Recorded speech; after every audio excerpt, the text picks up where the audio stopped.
अब कार्यक्रम को हम आगे बढ़ाते हैं। जैसा कि हम सभी को विदित है, अभी तक के हमारे 7 भाग हो चुके हैं। आज इसी कड़ी में आगे हम उभय भारती का जो शंकराचार्य जी के साथ शास्त्रार्थ है, इसको सुनेंगे। मैं आलोक भैया से निवेदन करूंगा, आलोक भैया ससम्मान हमारी दीदी को बुलाएं और उसके बाद हम उनको सुनेंगे। आलोक भैया।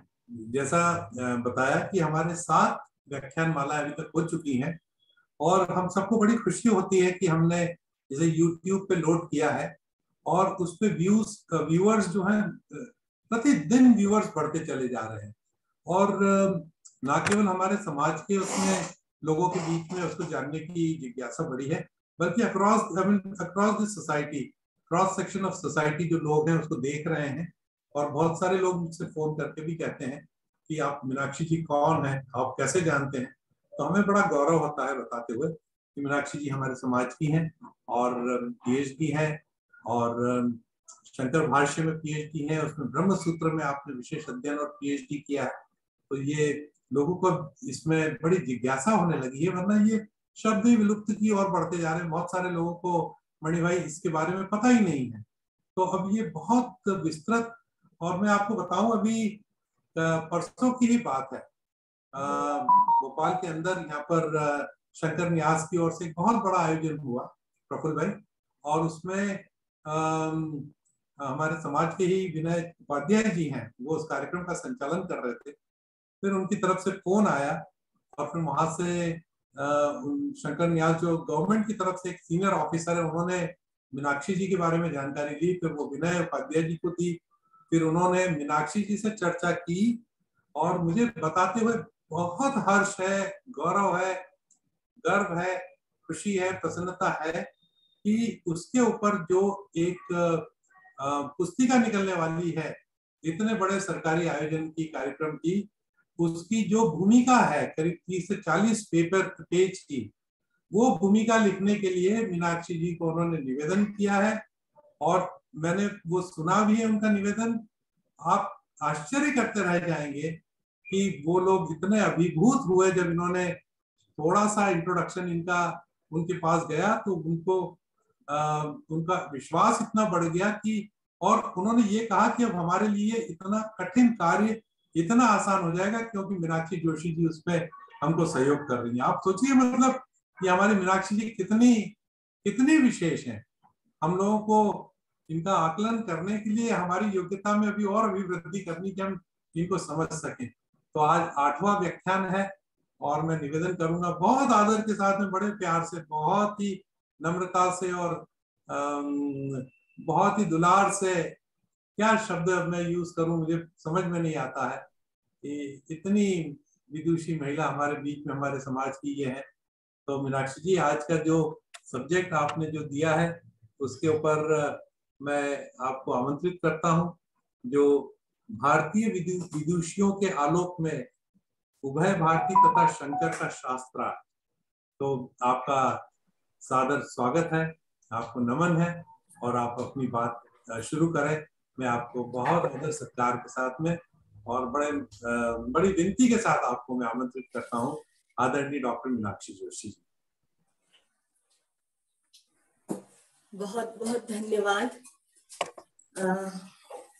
नर्मदा भवन ट्रस्ट की ओर से यह जो आयोजन किया जा रहा है, उसी की यह जो कुछ भी हो रहा है उसी की परिणति, क्योंकि प्रारंभ करना बड़ा ही मुश्किल होता है। जब वस्तु प्रारंभ हो जाती है तो वह निरंतर चलती रहती है।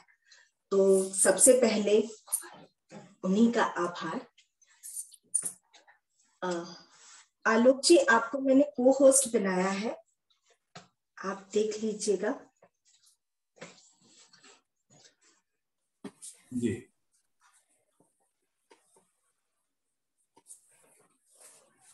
नमस्ते शरण्ये शिवे सानुकंपे, नमस्ते जगद्व्यापिके विश्वमूर्ते, नमस्ते जगद्वंद पादारविंदे, नमस्ते जगत्तारिणी त्राहि दुर्गे, नमस्ते जगच्चिन्त्य मानस्वरूपे, नमस्ते महायोगी विज्ञान रूपे, नमस्ते नमस्ते सदानंद मूर्ते, नमस्ते जगत्तारिणि त्राहि दुर्गे।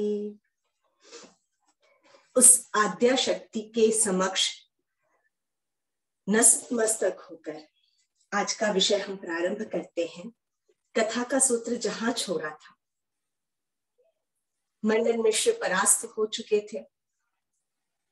परास्त होने का विश्वास मंडन के अतिरिक्त किन्हीं व्यक्ति को नहीं हो रहा था, क्योंकि मीमांसा के मूर्धन्य विद्वान थे, शिरोमणि थे, वह अकाट्य तर्कों से युक्त थे।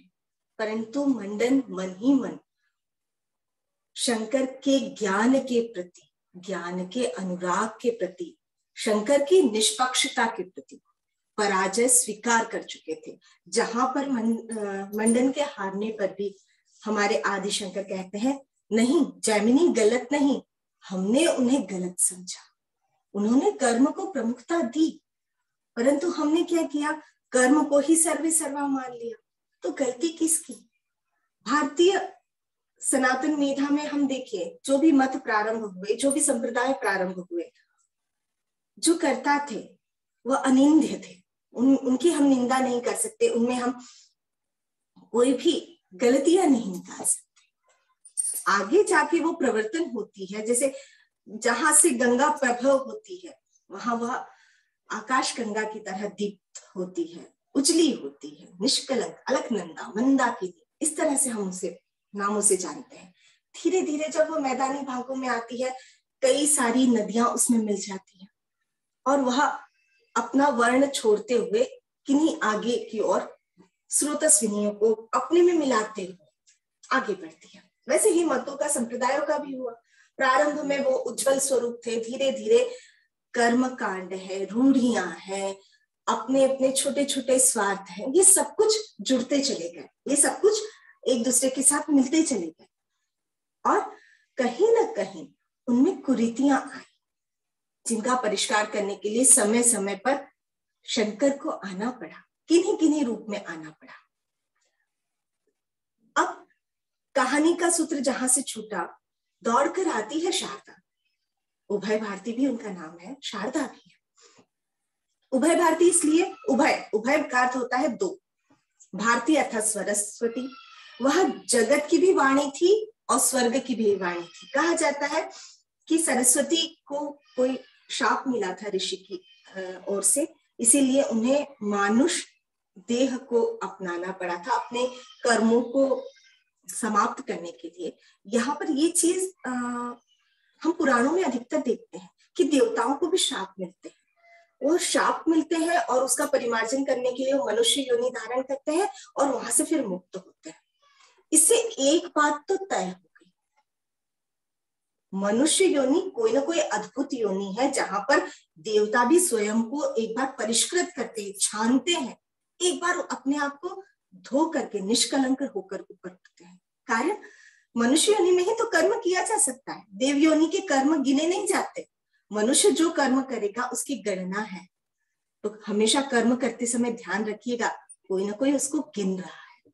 तो हमारी उभय भारती, हमारी शारदा आती है, म्लान माला देखती है मंडन की, वो समझ जाती है कि पराजय हुई है, परंतु स्वीकार करने में एक स्त्री का मन है और ये भी मालूम था जैसे ही पराजय होगी, ये जो बाबा सीधे साधे स्मित हास्य प्रफुल्ल वदन दिखाई दे रहे हैं, वह मेरे पति को उठाकर लेके जाएंगे, गैरिक वस्त्र पहना देंगे, भगवा वस्त्र धारण करके मुझे छोड़कर चले जाएंगे। स्त्री मोहमयी है। आज हमारा विषय भी स्त्री है। स्त्री मोहमयी है, वह मोह से पूरा बांधती है, इसीलिए तो स्त्री होना अनिवार्य है। यदि स्त्री ना होती तो शायद परिवार की अवधारणा भी ना होती, परिवार बनता ही नहीं। परिवार यदि संयुक्त रहता है वह स्त्री के कारण रहता है। पुरुष तो वास्तव में निर्मोही अखाड़े हैं, उन्हें मोह से कोई मतलब नहीं है। स्त्रियां जोड़ती है, स्त्रियां सहेजती है, इसीलिए माँ स्त्रियों को बनाया गया, पुरुषों को नहीं। क्योंकि अपने आप को निशेष रूप से देने का जो सामर्थ्य है, जो ताकत है, वह स्त्री के सिवा कहीं नहीं है। वो जहां भी मिलती है, जहां पर भी अपना योगदान देती है, अपने आप को पूर्ण रूप से दे देती है, उसके बाद उसमें कोई भी चीज बचती ही नहीं। इतना समर्पण स्त्री के सिवा प्रकृति में कहीं नहीं देखा गया। वह स्त्री किसी भी योनि की हो, केवल स्त्री है जो सबको दे सकती, इसीलिए भावुक है, इसीलिए कई बार वो परिवाद का कारण भी बनती है। तो हमारी शारदा को विश्वास नहीं, गैरिक वस्त्र में मेरे पति कैसे चले जाएंगे, उनको रोकने के लिए कुछ तो करना पड़ेगा। वो कहती है अभी आधा अंग पराजित हुआ है, आधा शेष है, और जो शेष है उससे आपको शास्त्रार्थ तो करना पड़ेगा। शंकर नतमस्तक होकर के कहते हैं मां मुझे स्वीकार है, क्योंकि वह भी जानते थे कि सामने कोई सीधी स्त्री नहीं है, साक्षात शारदा है। यदि वो शास्त्रार्थ के लिए कह रही है तो कोई ना कोई मुझे नया ज्ञान जो अभी तक मुझे नहीं प्राप्त है वह दिला करके ही जाएगी। अभी मेरे पूर्ण होने में कोई ना कोई कमी बाकी है। यदि वो पूर्णता यदि मुझे चाहिए तो ये शास्त्रार्थ का आयोजन किया है, वो हम मान जाते हैं। शास्त्रार्थ प्रारंभ होता है एक गृहिणी का, एक सन्यासी का। एक सन्यासी जिसने अपने 18-19 वर्ष केवल शास्त्र को दिया, एक गृहिणी का जो सुबह पाकशाला से प्रारंभ होकर सांध्य की पाकशाला में अपना जीवन पूरा झोंकती है, उसका शास्त्रार्थ अद्वितीय है। तो यहाँ एक प्रश्न उठता है, क्या यह पहला शास्त्रार्थ है भारतीय परंपरा का, जो स्त्री और पुरुष के बीच में हुआ था, एक ब्रह्मवेत्ता और एक साधारण स्त्री के बीच में हुआ था? क्या यह पहला शास्त्रार्थ है ना? ऐसे कई शास्त्रार्थ पहले भी हो चुके हैं, और उनको जानने के लिए हमें थोड़ा सा पीछे की ओर मुड़ना पड़ेगा। उन सब चीजों को जानने के लिए हमें थोड़ा अतीत को झांकना होगा। बड़ा मजा आएगा। हमारी स्त्रियां कैसे थी? आज हम स्त्रियों को एक वस्तु के रूप में समझते हैं, स्त्री भी शायद अपने आप को केवल वस्तु के रूप में समझती है। दुर्भाग्य है, वो वस्तु नहीं थी, सदा से आदरा थी, आदर की पात्र थी। उनका महत्व जो वैदिक वाङ्मय जानेगा, जो उपनिषद वाङ्मय जानेगा, वह कभी भी स्त्री के बारे में कुछ भी कहने से पहले 100 बार सोचेगा। तो ऐसा इतिहास क्या है? पहला साक्षात किसके किसके बीच में हुआ था, कहाँ हुआ था, ये हम जानने का प्रयास करते हैं। तो ये जब हम जानने का प्रयास करते हैं तो हम देखते हैं कि वेद मंत्र जहां ऋषियों की अमिट मेधा का परिचय देते हैं, जहां ऋषियों ने बड़े बड़े मंत्र लिखे, बड़े बड़े देवताओं का आह्वान किया, वहां उस समय स्त्रियां क्या कर रही थी? आपको जानकर के आश्चर्य होगा कि केवल ऋग्वेद में ही 24 ऋषिकाएं हैं जिन्होंने सूक्त लिखे हैं, ऋग्वेद के मंत्र लिखे हैं। वो मंत्र दृष्टा थी। कौन कौन? सूर्य, सावित्री, इंद्राणी, अदिति, विश्ववारा, आत्रेयी जिन्हें कहा जाता है, उर्वशी, पैलोमी, शची, जिनका उदाहरण कभी हम पढ़ेंगे विस्तार से। नदी है, शाश्वती है, घोषा है, यमी संवाद ऋग्वेद का बड़ा प्रसिद्ध संवाद है। तीसरे मंडल का 33वां सूक्त है, बड़ा सुंदर सा है। वाकमृणी मम प्रिय सूक्ता, इसकी चर्चा हम करेंगे। अगस्त्य स्वशा, शर्मा जो देवताओं की दूती मानी जाती है। सार्पनागी, वसुष्ठ पत्नी, सिक्ता, दक्षिणा, अपाला, जुहू, शिखंडिन्यो, श्रद्धा, कामायनी, गोधा और रोमशा। रोमशा बिल्कुल भौतिकवादी चिंतन प्रस्तुत करती है, जो ऋषि मेधा का एक अलग ही रूप हमारे सामने प्रस्तुत करती है। इनके अलावा उपनिषद साहित्य में जितनी भी क्या कहा जा सकता है, ब्रह्मवादिनियां थी, जितनी भी ज्ञान की देवियां थी, उनकी चर्चा तो हम करेंगे ही। इसमें यदि हम पूरे ऋग्वेद को उठाकर देखें या उपनिषद साहित्य को उठाकर देखें तो दो चीज बड़ी आसानी से हम कह सकते हैं, शायद आपको सुन करके भी आश्चर्य होगा। मुक्ति की प्रथम अवधारणा स्त्री ने लिखी थी। मुक्ति की प्रथम अवधारणा, जो पहली ब्रह्मवेत्ता बनी थी वह स्त्री थी, जिसने ब्रह्म को पाया और ब्रह्म का बखान भी कर दिया, वह स्त्री थी। वह थी वागम्भृणी वाक, जिन्होंने वाक सूक्त लिखा और बोला कि यदि मुझे ब्रह्म ज्ञान प्राप्त हुआ है, मैं ब्रह्ममयी हो गई हूँ, मेरी ब्राह्मी अवस्था हो गई है, तो संसार मुझे कैसा दिखाई दे रहा है। इससे पूर्व किसी भी ऋषि की यह ब्रह्मवेत्ता की वाणी मुखरित नहीं हुई। प्रथम वाणी स्त्री की वाणी थी जो मुक्त हुई संसार से।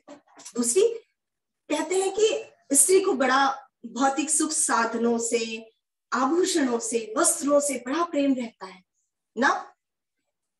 सबसे पहले भौतिकता पर यदि प्रश्न चिन्ह लगाया किसने, कभी भी भौतिकता को तुच्छ मानकर किसी और चीज के लिए प्रवृत्त हुई, तो उपनिषद साहित्य में वह मैत्रेयी हुई, याज्ञवल्क्य की पत्नी। आज हम स्त्रियों की ही चर्चा करेंगे, आज हम मातृशक्ति की चर्चा करेंगे, जिसका उपन्यास जो है शारदा करती है और अंततो गत्वा जो उसको खींच करके लेके जाती है वह भी शारदा है। शारदा उस विराट परंपरा की ध्वजवाहिका थी, झंडा उठाने वाली थी। कैसे हार मान लेती। भौतिकता जहां पर सर्वोत्कृष्ट मानी जाती है, वहां पर भी हमारी मैत्रेयी प्रश्न चिन्ह लगाती है, ये मैं क्यों लूं। इसको समझने के लिए हम सबसे पहले चलते हैं वाकम्भृणी के पास, वाक के पास, जिसने ब्राह्मी अवस्था प्राप्त कर ली थी, जिसने ब्रह्म ज्ञान प्राप्त किया और उसको बोलने का सामर्थ्य भी रखा। अन्यथा सारे ऋषि तो ऐसे बोलते हैं, वो जब ब्रह्म ज्ञान प्राप्त हो जाता है तब ब्रह्मविद ब्रह्मैव भवति, ब्रह्म के रूप ही हो जाता है और उस न च वाचा अनुवर्तते, उसको वाणी बखान नहीं सकती, वाणी में कोई ताकत नहीं है। वही हमारी जो ऋषिका है वाक, जिन्हें कहा जाता है कि वह एक ऋषि की पुत्री थी, ब्रह्मवादिनी थी, वह स्पष्ट स्वर में कहती है, हाँ मुझे ब्रह्म ज्ञान हुआ है, मैं ब्रह्ममयी हो गई हूँ, मेरी ब्राह्मी अवस्था है। और कैसी है, अहम रुद्रेर्भि वसुभिश्च राम्यहं आदित्यैहि कृत विश्वदेवैहि।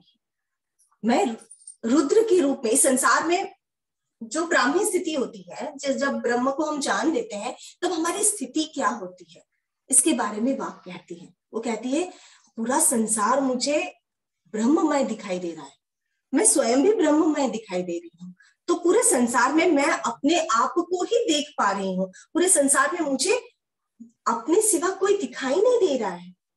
कैसे, अहम रुद्रेर्भि, मैं रुद्रों के साथ हूँ, वसुभी, मैं वसुओं के रूप में हूँ, और आदित्य ऋत विश्वदेवैहि, विश्वदेव देवा कहा जाता है। ऋग्वेद में वर्णित जितने भी देवता है उन सबके समुदाय को विश्व देवा कहा जाता है। तो ब्रह्मवादिनी होने के बाद मैं रुद्रों के साथ, वसुओं के साथ निरंतर पूरे पृथ्वी के, अंतरिक्ष के मैं चक्कर लगा रही हूँ, पूरे उसमें व्याप्त हो गई, मैं विश्व देवा के रूप में दिखाई देने लगी है। अहम मित्रा वरुणो भाविभर्म्य, मैं मित्र और वरुण के रूप में सभी चीजों को धारण करती हूँ। अहम इंद्राग्नि, अहम विश्वनोभा, मैं इंद्र भी हूँ, मैं अग्नि भी हूँ, और पूरा जो अश्विनों, दो भाइयों की कल्पना है या मान्यता है ऋग्वेद में, जो वैद्य कर्म के लिए जाने जाते हैं, अश्विनी कुमार, उसके रूप में भी मैं ही दिखाई दे रही हूँ। यहाँ सायण भाष्य भी मैंने आप लोगों के लिए लिया है, क्योंकि सायण जो वेदों की व्याख्या करते हैं, अद्भुत करते हैं। वो सीधे बोलते हैं अहम सुक्तस्य द्राष्ट्री, मैं उस सुक्त की देखने वाली हूँ, साक्षात्कार करने वाली हूँ, उसको जानने वाली हूँ। वागम्भृणी, वागम्भृणी ऋषि की पुत्री मैं वागम्भृणी हूँ। यम ब्रह्मम जगत कारणम, जिसने ब्रह्म को जगत कारण के रूप में देख लिया, तद्रूपा भवंती, और उसी के रूप में मैं भी हो गई, मतलब ब्रह्म को जाना और मैं ब्रह्म के रूप में हो गई। रुद्रेश भी, रुद्रे एकादश भी, 11 रुद्रों के साथ मैं चरामी, तदात्मना चरामी, चरामी मतलब चलती हूँ, विचरण करती हूँ, 11 रुद्रों के साथ विचरण कर रही हूँ। इसी तरह वसुओं के साथ, इंद्र के साथ, विश्व देवा के साथ, अश्विन के साथ, इन सभी रूपों में विश्व को व्याप्त कर रही हूँ। यह ब्राह्मी अवस्था है। जो भी ब्रह्म को प्राप्त कर लेता है उसे यह महसूस होता है कि चराचर जगत में उसके सिवा अब कोई भी नहीं है। जहां है वह अपना प्रतिबिंबन करती है, क्योंकि वह स्वयं ही ब्रह्ममय हो जाती है। ब्रह्म तो कण कण में समाया है। तो इतना सुंदर सूक्त है।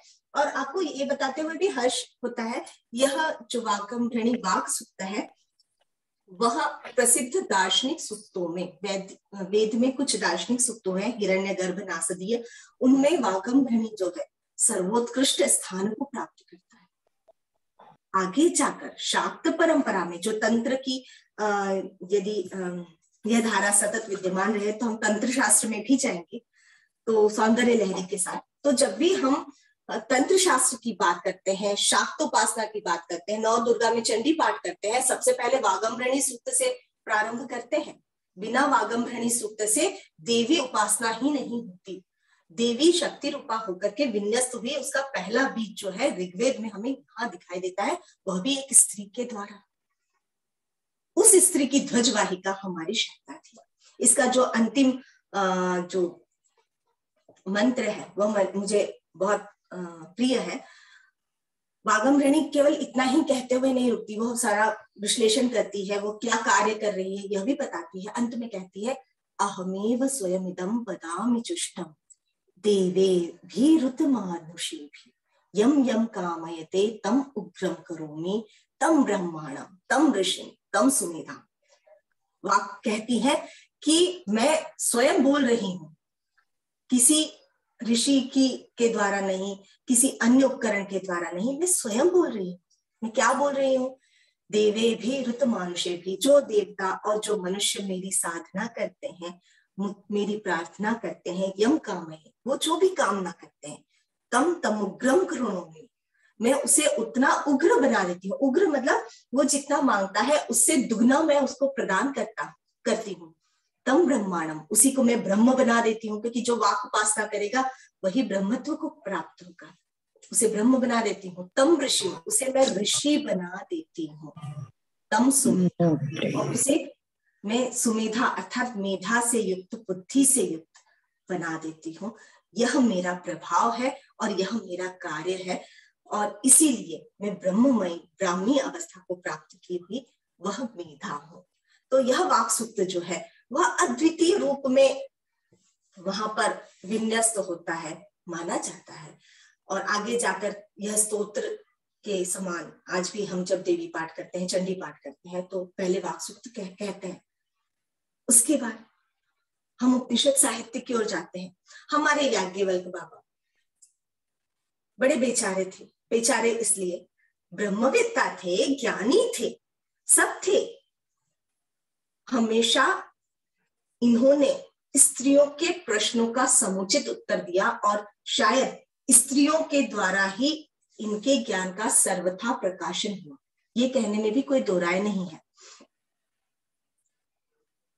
गार्गी की बात आती है। याज्ञवल्क्य ऋषि थे, जनक की सभा में बड़े ब्रह्मवेत्ता ज्ञानी, यहाँ की हमारे जो ब्रह्मर्षि के रूप में जनक माने जाते थे, उनके गुरु भी याज्ञवल्क्य थे। तो जनक की राजसभा होती रहती थी। जनक ऐसे राजा थे जो गृहस्थ भी थे, सन्यासी भी थे, अनुरक्त भी थे, विरक्त भी थे। एक मंजुल सामंजस्य था उसमें, अपने गुरु की बात, क्योंकि याज्ञवल्क्य की 2 पत्नियां थी, परंतु ब्रह्मज्ञानी थे, नैष्ठिक जिसको कहते हैं चिंतन, तत्व चिंतन वाले थे। तो जैसे गुरु वैसे शिष्य होते हैं संसार में। अब याज्ञवल्क्य जिस सभा में बैठते थे, हर वर्ष एक सभा आयोजित की जाती थी। जनक हर सभा में एक कोई ना कोई पुरस्कार रख देते थे। ये पुरस्कार केवल प्रदान करने के लिए नहीं, आधुनिक पुरस्कारों जैसे ये पुरस्कार नहीं थे। यह पुरस्कार मेधा का था। साल भर में, वर्ष भर में आपने ज्ञान को जितना आगे बढ़ाया, आपने ज्ञान की जितनी सोपान चढ़े, सीढ़ियां चढ़ी, उसको उस सभा में व्यक्त करना होता था। जो सुचारू रूप से, सुव्यवस्थित रूप से उसे व्यक्त करता था, उसे वो पुरस्कार मिलता था। जनक की राजसभा लगी। इस बार पुरस्कार 1000 गायें थी। सारे ब्राह्मण जो थे, वेदज्ञ ऋषि जो थे, बैठे थे। जनक ने मुस्कुराते कहा, जिसने ब्रह्म को जान लिया, जो अपने आप को सर्वज्ञ मानता है, वह ये 1000 गायें हाक करके ले जाए। पहले गोधन जो था वह धन के सर्वोत्कृष्ट धन के रूप में माना जाता था। तो गायों को देखते हैं सभी लोग, अब हिम्मत नहीं कर पाते। सर्वज्ञ होने की बहुत शर्तें हैं। सर्वज्ञ यदि किसी ने कहा तुरंत शास्त्रार्थ आएगा। अभी हम एक शास्त्रार्थ से होकर के आए हैं तो शास्त्रार्थ आएगा, इसलिए कोई भी हिम्मत नहीं करता है।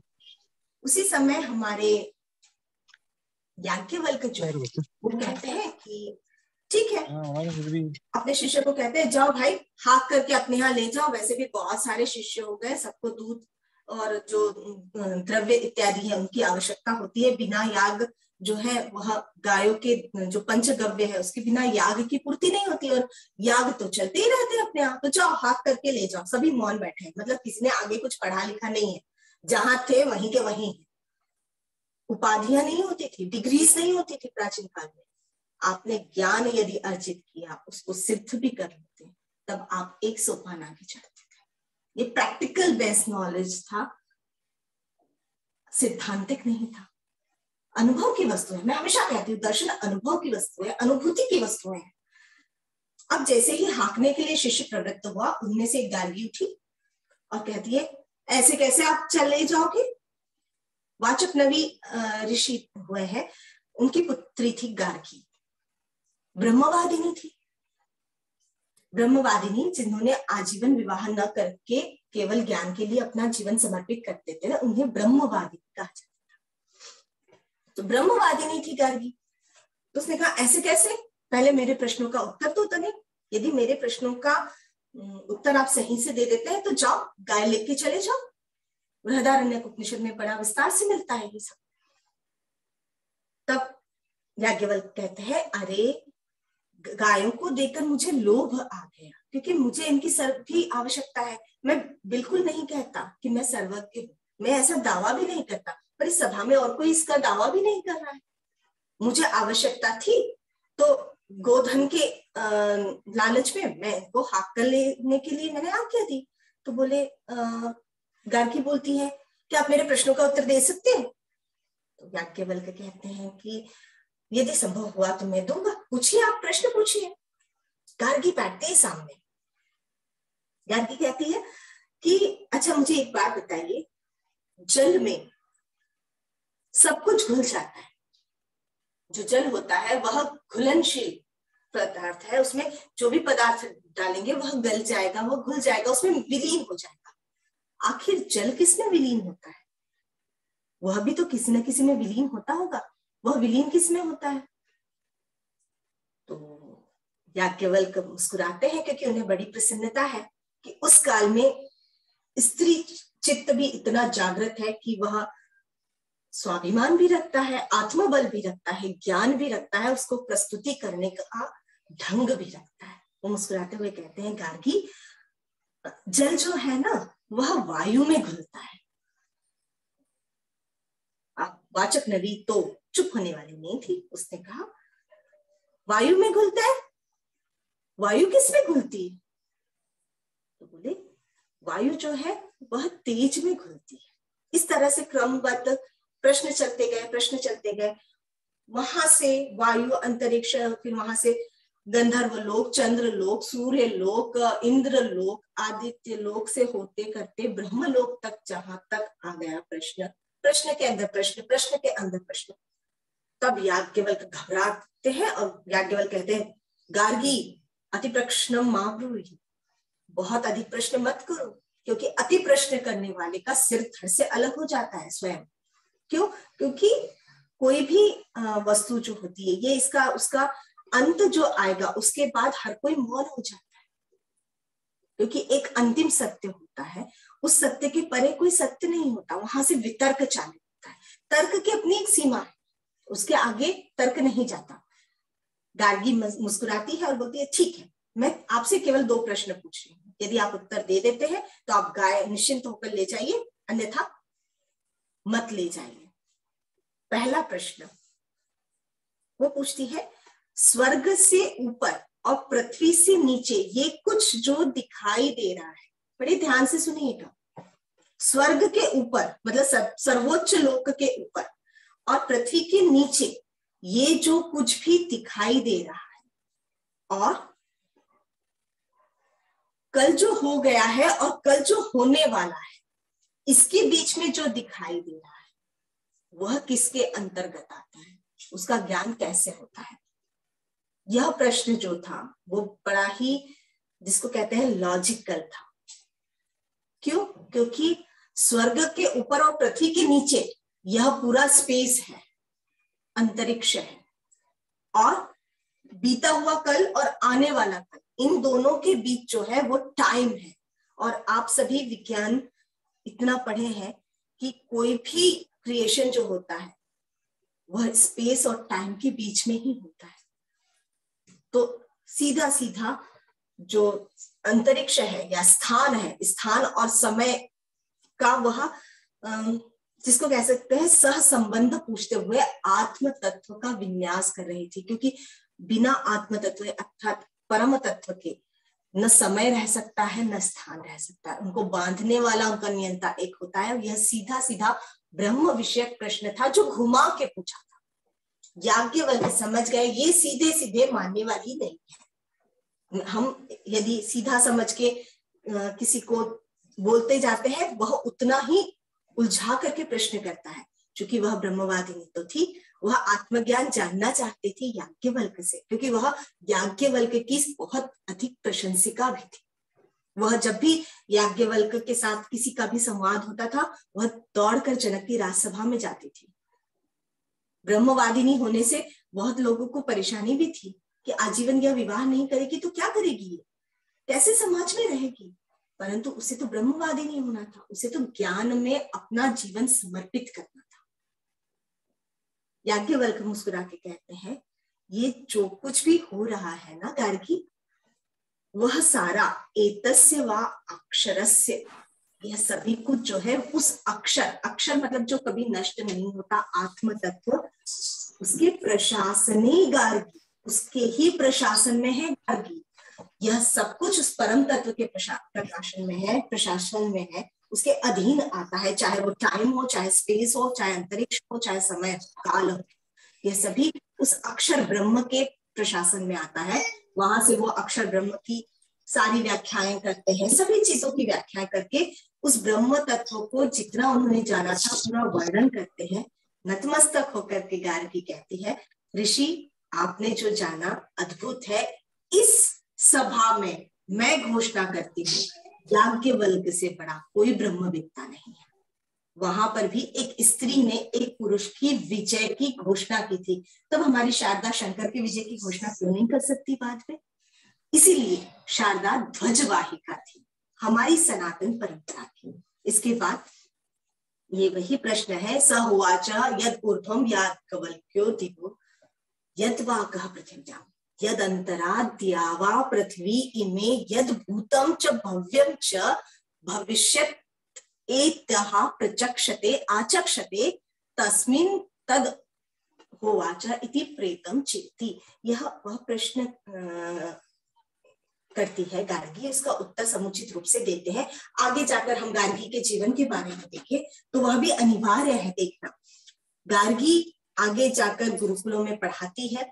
उनके गुरुकुल की जो शिष्याएं हैं वह स्त्रियों को भी पढ़ाती है, पुरुषों को भी पढ़ाती है। उनके गुरुकुल की जो शिष्याएं हैं वह भी ऐसी निकली कि आज तक हम जिसको कहते हैं ना नित्य संध्योपासना में उनका नाम लेते हैं। सीता की वह गुरु थी। सीता सहित जो चारों बहनें थी, मांडवी, श्रुतकीर्ति, उन सभी, उर्मिला, उन सभी की भी गुरु थी।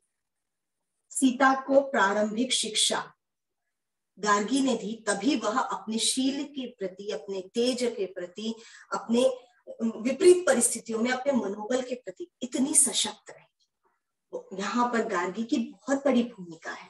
सीता जैसे महान व्यक्तित्व का निर्माण करने में। सीता जी पर नहीं चर्चा करेंगे, आप लोग जानते हैं, और कभी और।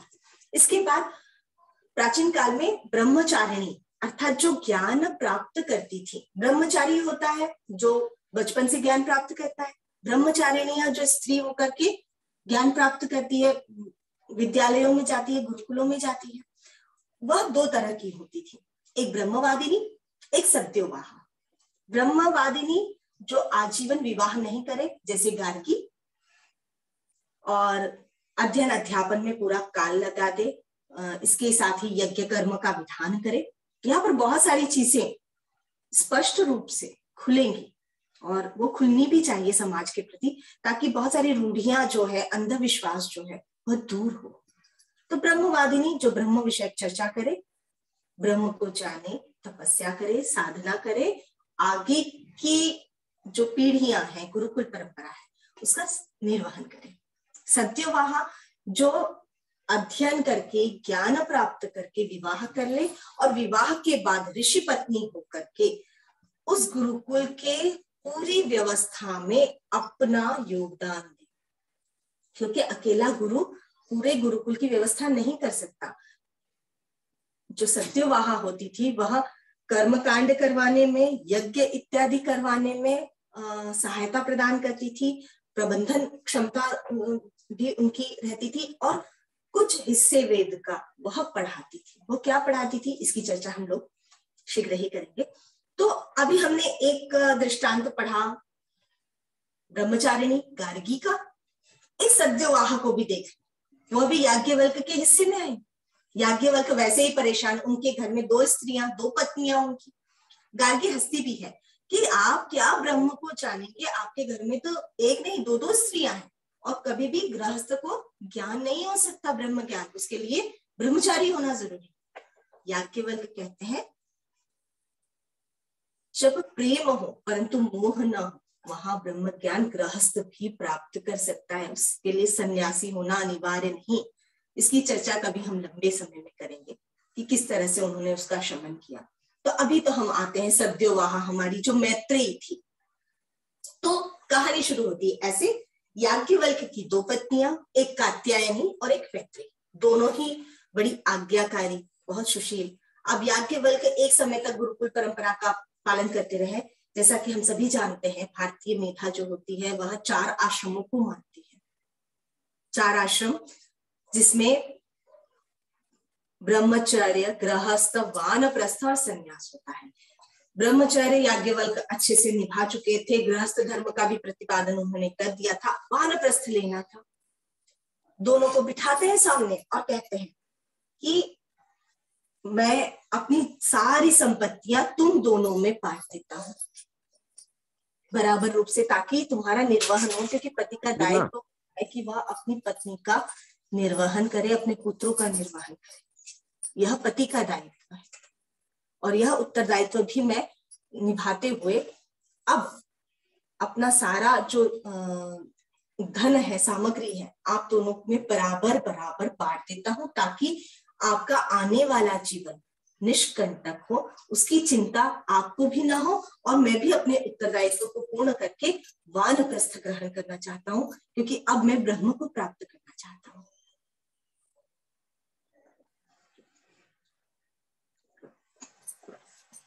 कात्यायनी थोड़ी सीधी थी, उन्होंने कहा ठीक है, आप जो चाहते हैं वो आप कीजिए। मैत्रेयी सद्योवाहा थी और याज्ञवल्क्य की प्रिया भी थी, क्योंकि वह ज्ञान में विचक्षण थी, और याज्ञवल्क्य ज्ञानी थे। ज्ञानी बाबा को क्या चाहिए ज्ञान के सिवा, तो उनको प्रिया भी वही है। मैत्रेयी धीरे से कहते हैं, आप जो ये सब कुछ छोड़ के जा रहे हो मेरे सामने, वह क्या आप जो प्राप्त करने जा रहे हो उससे बहुमूल्य है? याज्ञवल्क्य कहते हैं नहीं। तो क्या व्यक्ति का जो ध्येय होता है या व्यक्ति का जीवन जो आप छोड़ के जा रहे हो उसमें पूर्ण हो जाएगा? बोले नहीं। क्या आप जो प्राप्त करने जा रहे हो उसके बाद कोई दुख नहीं आएगा? बोले हाँ। तो मैं तो अर्धांगिनी हूं, आप जो प्राप्त करोगे उसका आधा तो मुझे मिलना ही चाहिए। याज्ञवल्क्य मुस्कुरा देते हैं। पहले ही वह उनसे बहुत प्रेम करते हैं, परंतु जो स्त्री पुरुष के गृहस्थ जीवन के बाद भी मोक्ष तक भी या परम पुरुषार्थ भी साथ देती है, वह स्त्री आदरणीय होती है। हमेशा ध्यान रखिए, हम एक समुदाय के व्यक्ति हैं, हम ज्ञान मार्गी व्यक्ति हैं। हम स्त्रियां जो है वह पुरुषों का गृहस्थ भी सिद्ध करें और उनको मोक्ष के लिए प्रवृत्त भी करें, उसी में हमारी सार्थकता है, हम सार्थक हो। मैत्रेयी कहती है मैं रोकती नहीं हूं, पर मुझे आप जो प्राप्त करने जा रहे हैं उसका आधा भाग चाहिए। तो बोलते मैं तो ब्रह्म ज्ञान प्राप्त करना चाहता हूँ, ब्रह्म ज्ञान का आधा नहीं हो सकता। देवी तुम पूरा का पूरा ब्रह्म ज्ञान लो, उसके बाद तुम अपनी साधना करना, मैं जाऊंगा अलग, तुम जाओगे अलग, दोनों की साधनाएं परिपूर्ण होगी। उनका बड़ा सुंदर जो दृष्टांत है उसका एक भाग में आपके सम्मुख प्रस्तुत करना चाहती हूँ। ये बृहदारण्यक उपनिषद के 4th अध्याय में यह वर्णित है, जरूर पढ़िएगा। याज्ञवल्क्य कहते हैं कि अच्छा संसार में मैत्रेयी कहती है अच्छा संसार में सबसे प्रिय क्या होता है, हम दोनों आपको बहुत प्रिय थी, उस प्रिय को छोड़ करके आप किसी और के पास जा रहे हो, तो क्या हमसे भी वो प्रिय है? याज्ञवल्क्य कहते हैं सहुवाच, वह कहते हैं न वा अरे पत्युः कामाय पति प्रियो भवति, आत्मनस्तु कामाय पति प्रियो भवति। ब्रह्म ज्ञान है, सभी के लिए है, आज के लिए भी है। याज्ञवल्क्य कहते हैं अरे पति जो होता है ना, वह पति के लिए प्रिय नहीं होता, यह मेरा पति है इसलिए पति प्रिय नहीं होता। आत्मनः कामाय, वह आत्मा के लिए बहुत सारे कार्य करता है, हमारे लिए बहुत सारे कार्य करता है, इसीलिए वह पति भी प्रिय होता है। वस्तुतः हम अपनी आत्मा को बहुत प्रेम करते हैं और आत्मा के लिए जो लाभकारी होता है, जो आत्मा के लिए विशिष्ट होता है, जो आत्मा को प्रसन्न करे, आनंदित करे, वही हमें प्रिय होता है। तो कहते हैं अरे पति होने के कारण प्रिय नहीं होता, आत्मा का वह परिष्कार करता है, आत्मा को प्रसन्न करता है, प्रफुल्लित करता है, इसलिए वह प्रिय होते हैं। न वा अरे जायाय कामाय जाया प्रिया भवन्ति, और जाया अर्थात पत्नी भी पत्नी होने के कारण प्रिय नहीं है। मेरी जो पत्नी, तुम मेरी पत्नी हो इसलिए तुम मुझे प्रिय नहीं हो, अपितु आत्मनस्तु कामाय, आत्माओं की कामनाओं को तुम पूर्ण करती हो इसलिए तुम मेरी प्रिया हो। न वा अरे पुत्राणाम कामाय पुत्रः प्रिया भवन्ति, पुत्र हमारे पुत्र है इसलिए हमें प्रिय नहीं होते, पुत्र हमारी कामनाओं को पूरा करते हैं, पुत्र हमारी आत्मा की इच्छाओं को परितृप्त करते हैं, इसीलिए वो हमें प्रिय होते हैं। अन्यथा हमारी आत्मा से प्रिय कोई वस्तु संसार में होती ही नहीं है। न वा अरे वित्तस्य कामाय वित्तम प्रियम होती, धन हमें प्रिय नहीं होता, धन हमारी आत्माओं की इच्छा को परिपूर्ण करता है इसलिए धन हमको प्रिय होता है। अन्यथा धन को कौन रखे, उसको रखने में भी चिंता, कमाने में भी चिंता, आ जाए तो भी चिंता कि उसका रक्षण कैसे हो। तो धन के लिए धन प्रिय नहीं होता। न वारे ब्रह्मण कामाय ब्रह्मं प्रियम भवति, आत्मनस्तु कामाय ब्रह्मं प्रियम भवति। आत्मा की कामनाओं को पूर्ण करता है, वह आत्म स्वरूप को दिखाई देता है, आत्म रूप हो जाता है, इसलिए ब्रह्म भी प्रिय है, इसीलिए मैं उसको खोजने जा रहा हूँ। उसी तरह ब्राह्मण वर्ण जो है वह भी, ब्राह्मण हमें प्रिय इसलिए नहीं होता कि वे ब्राह्मण देवता है, भाई ब्राह्मण देवता हमें आशीर्वाद देंगे, ब्राह्मण देवता हमारे लिए यज्ञ के साधन बनेंगे, ब्राह्मण देवता के द्वारा जो पुण्य प्राप्त होगा उससे हमारा जीवन अच्छा चलेगा, इसलिए ब्राह्मण प्रिय है, हम हाथ भी जोड़ते हैं ब्राह्मण के। इसलिए क्षत्रिय के क्यों, आगे कहा क्षत्रस्य कामाय, क्योंकि वह हमारी रक्षण करता है। इस तरह अंत में उपसंहार करते हुए कहते हैं कि जितना भी संपूर्ण चराचर जगत है वह यदि हमें प्रिय है तो केवल इसलिए क्योंकि वह आत्मा की पूर्णता करता है। अरे सर्वस्य कामाय सर्वम प्रियम भवति, सभी जो कामनाओं की वस्तु है वह हमें इसीलिए प्रिय होती है कि आत्मनस्तु कामाय सर्वम प्रियम भवति, क्योंकि वह हमारी आत्मा का ही प्रिय प्रदान करता है। इसलिए मैत्रेयी, अरे वाह मैत्रेयी, आत्मा वा अरे द्रष्टव्य श्रोतव्य मंतव्य निधिध्यासितव्य, उस आत्मा को ही देखना चाहिए, अर्थात उसके वास्तविक स्वरूप को जानना चाहिए। मंतव्य, श्रोतव्य, निधिध्यासितव्य, श्रोतव्य, मंतव्य, निधिध्यासितव्य जो है, हम जब हस्तामलक पढ़ेंगे तब इसकी व्याख्या वहां की जाएगी, क्योंकि इसकी व्याख्या के लिए एक पूरा व्याख्यान आवश्यक है। तो यह ब्रह्मवादिनी सद्य वहां हमारी जो मैत्रेयी है उसको ज्ञान प्रदान करके आगे की ओर बढ़ जाते हैं हमारे याज्ञवल्क्य, और अपना जो जीवन का उत्तरार्ध है वह वानप्रस्थ और क्रमशः संन्यास में पूर्ण करते हैं। वह भी ब्रह्म प्राप्ति करते हैं। साथ में अर्धांगिनी होने के नाते मैत्रेयी भी उसी मार्ग का अनुसरण करती है और वह भी ब्रह्म प्राप्ति करती है।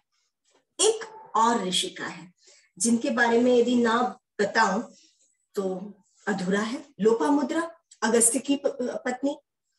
लोपामुद्रा जो थी वो विदर्भ राज की कन्या थी, और विदर्भ राज की कन्या जब अगस्त्य ध्यानस्थ हुए, उन्हें पता चला विदर्भ राज की कन्या है और वही मेरी भावी पत्नी है। सीधे ऋषि बड़ी दाढ़ी बड़ी मूछ के साथ राजा के पास जाते हैं और कहते हैं आपकी पुत्री जो है वो विवाह योग्य हो गई है, उसको मुझे प्रदान कर दो। बेचारे विदर्भराज संकट में, एक ऐसे ऋषि को मैं अपनी कन्या कैसे दे दूं? भाई राजकुमारी को तो राजकुमार चाहिए, ऋषि तो नहीं चाहिए, ऋषि को कैसे मैं प्रदान कर दूं? लोपामुद्रा चाहते क्योंकि हिम्मत नहीं है विदर्भराज की कि वो ऋषि को ये कह दे कि नहीं मैं आपसे विवाह नहीं करवाऊंगा। ऋषि सत्ता थी, ऋषि रक्षण करते थे, ऋषि ऋषि होते थे। लोपामुद्रा तक बात गई। लोपामुद्रा सीधा बोलती है विदर्भराज को, पिताजी आप चिंता न कीजिए, मैं इनके लिए ही बनी, आप मेरा विवाह इनसे करवा। विदर्भराज जो थे वह श्री विद्या के उपासक, श्री विद्या जो है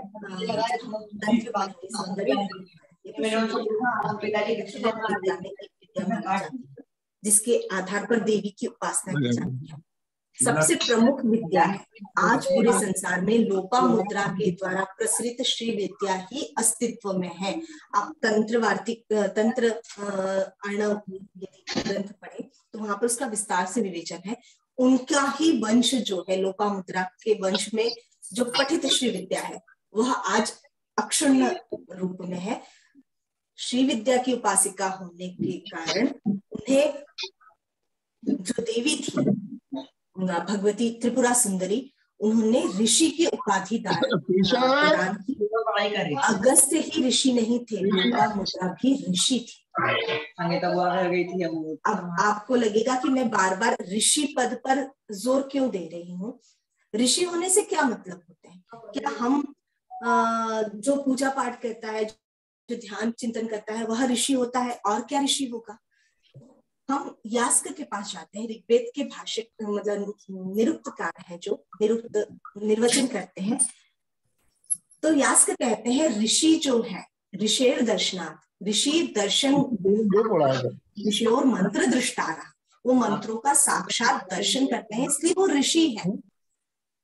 हम जितना भी ज्ञान प्राप्त करते हैं, आलोक सर सबको म्यूट कर दीजिए, सेकेंडरी प्राप्त करते हैं। आज हम लोग जो भी बोल रहे हैं, आप लोग जो भी सुन रहे हैं, ये मेरा पढ़ा हुआ है, किन्हीं के द्वारा लिखा गया, किन्हीं के द्वारा जाना गया, मेरे द्वारा पढ़ा गया, मेरे द्वारा आपको कहा गया। तो प्राथमिक, द्वितीय, तृतीय, पता नहीं कौन से स्तर में यह ज्ञान चल रहा है। यह ज्ञान ऋषि ज्ञान नहीं है। ऋषि ज्ञान वह होता है जो प्राथमिक स्तर पर होता है। ऋषि साक्षात ज्ञान का दर्शन करते हैं, वह प्रथम स्तर होता है ज्ञान के अवतारणा का, ज्ञान के अवतीर्य होने का। ऋषि ज्ञान को साक्षात देखते हैं, वह नया अनुसंधान करते हैं, नवीन ज्ञान इसको कह सकते हैं, उसके प्रत्यक्ष दृष्टा होते हैं। वह ज्ञान वो अपने शिष्यों को देते हैं और वह शिष्य उस परंपरा को आगे बढ़ाते हैं। तो लोपामुद्रा ऋषि थी, अर्थात उनका ज्ञान नवीन था और उनका ज्ञान उनके अधीन था। आपको बताते हुए मुझे बड़ी प्रसन्नता हो रही है। आज हम एनवायरमेंट साइंस की बात करते हैं। सबसे प्रथम वैज्ञानिक एनवायरमेंट साइंस की, या कह सकते हैं पारिस्थितिक तंत्र की, लोपामुद्रा थी। और यह लोपामुद्रा जो है वह आगे जाकर के बहुत से सिद्धांतों का वर्णन करती है, सृष्टि विषयक विद्या का वर्णन करती है। और वही लोपामुद्रा आगे जाकर ऋषि बनती है। जो जब राम और सीता उसमें आते हैं, वनवास के समय आते हैं, तो वनवास के समय उन्हें ज्ञान भी प्रदान करते हैं, आयुध भी प्रदान करते हैं, और लोपामुद्रा अपनी श्री विद्या की प्रथम दक्षिणा, जो कहते हैं प्रथम दीक्षा, अपने ही पति अगस्त्य को देती है।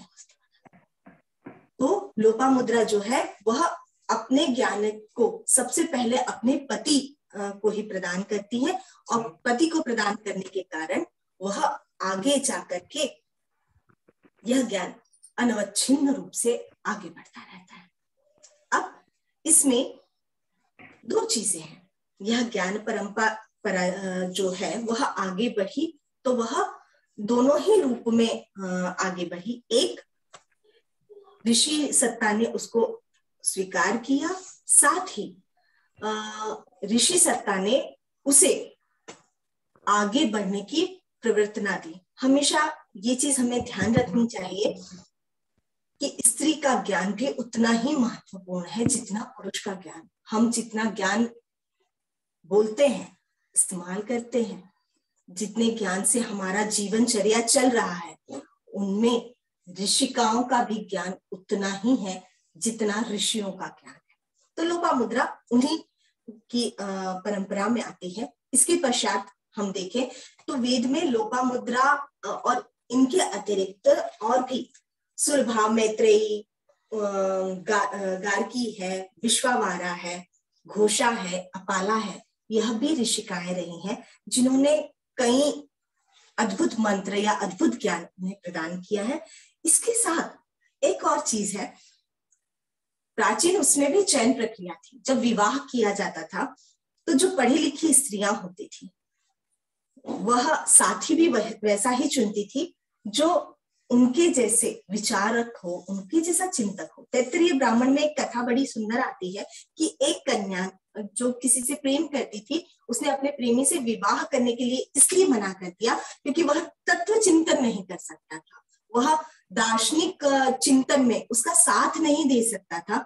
इसीलिए उसने मना कर दिया कि नहीं, मैं यह विवाह नहीं कर सकती क्योंकि जो मेरी विचार श्रृंखला है और जो इनकी विचार श्रृंखला है वह बिल्कुल भी मेल नहीं खाती, इसलिए मुझे इनसे विवाह नहीं करना है।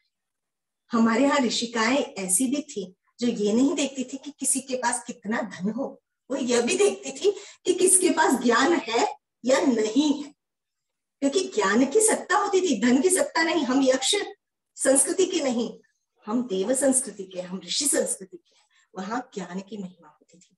इसी परिप्रेक्ष्य में एक और महनीया का उदाहरण देते हुए हम लोग पुनः अपनी शारदा पर आते हैं।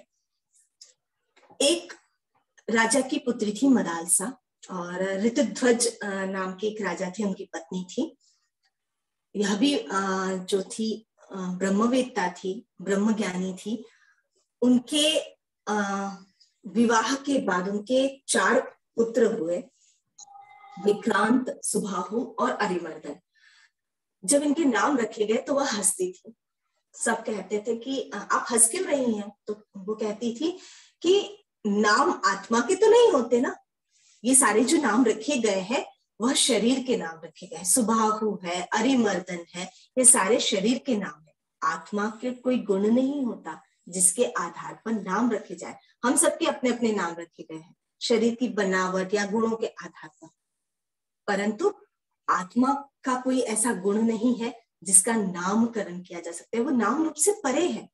और इतना ही नहीं, तीनों बच्चे जब पैदा हुए वह लोरी सुनाती है। भारत में ऐसी लोरी जो है वह सर्वथा, जिसको कह सकते हैं, दुर्लभ है पूरे विश्व में।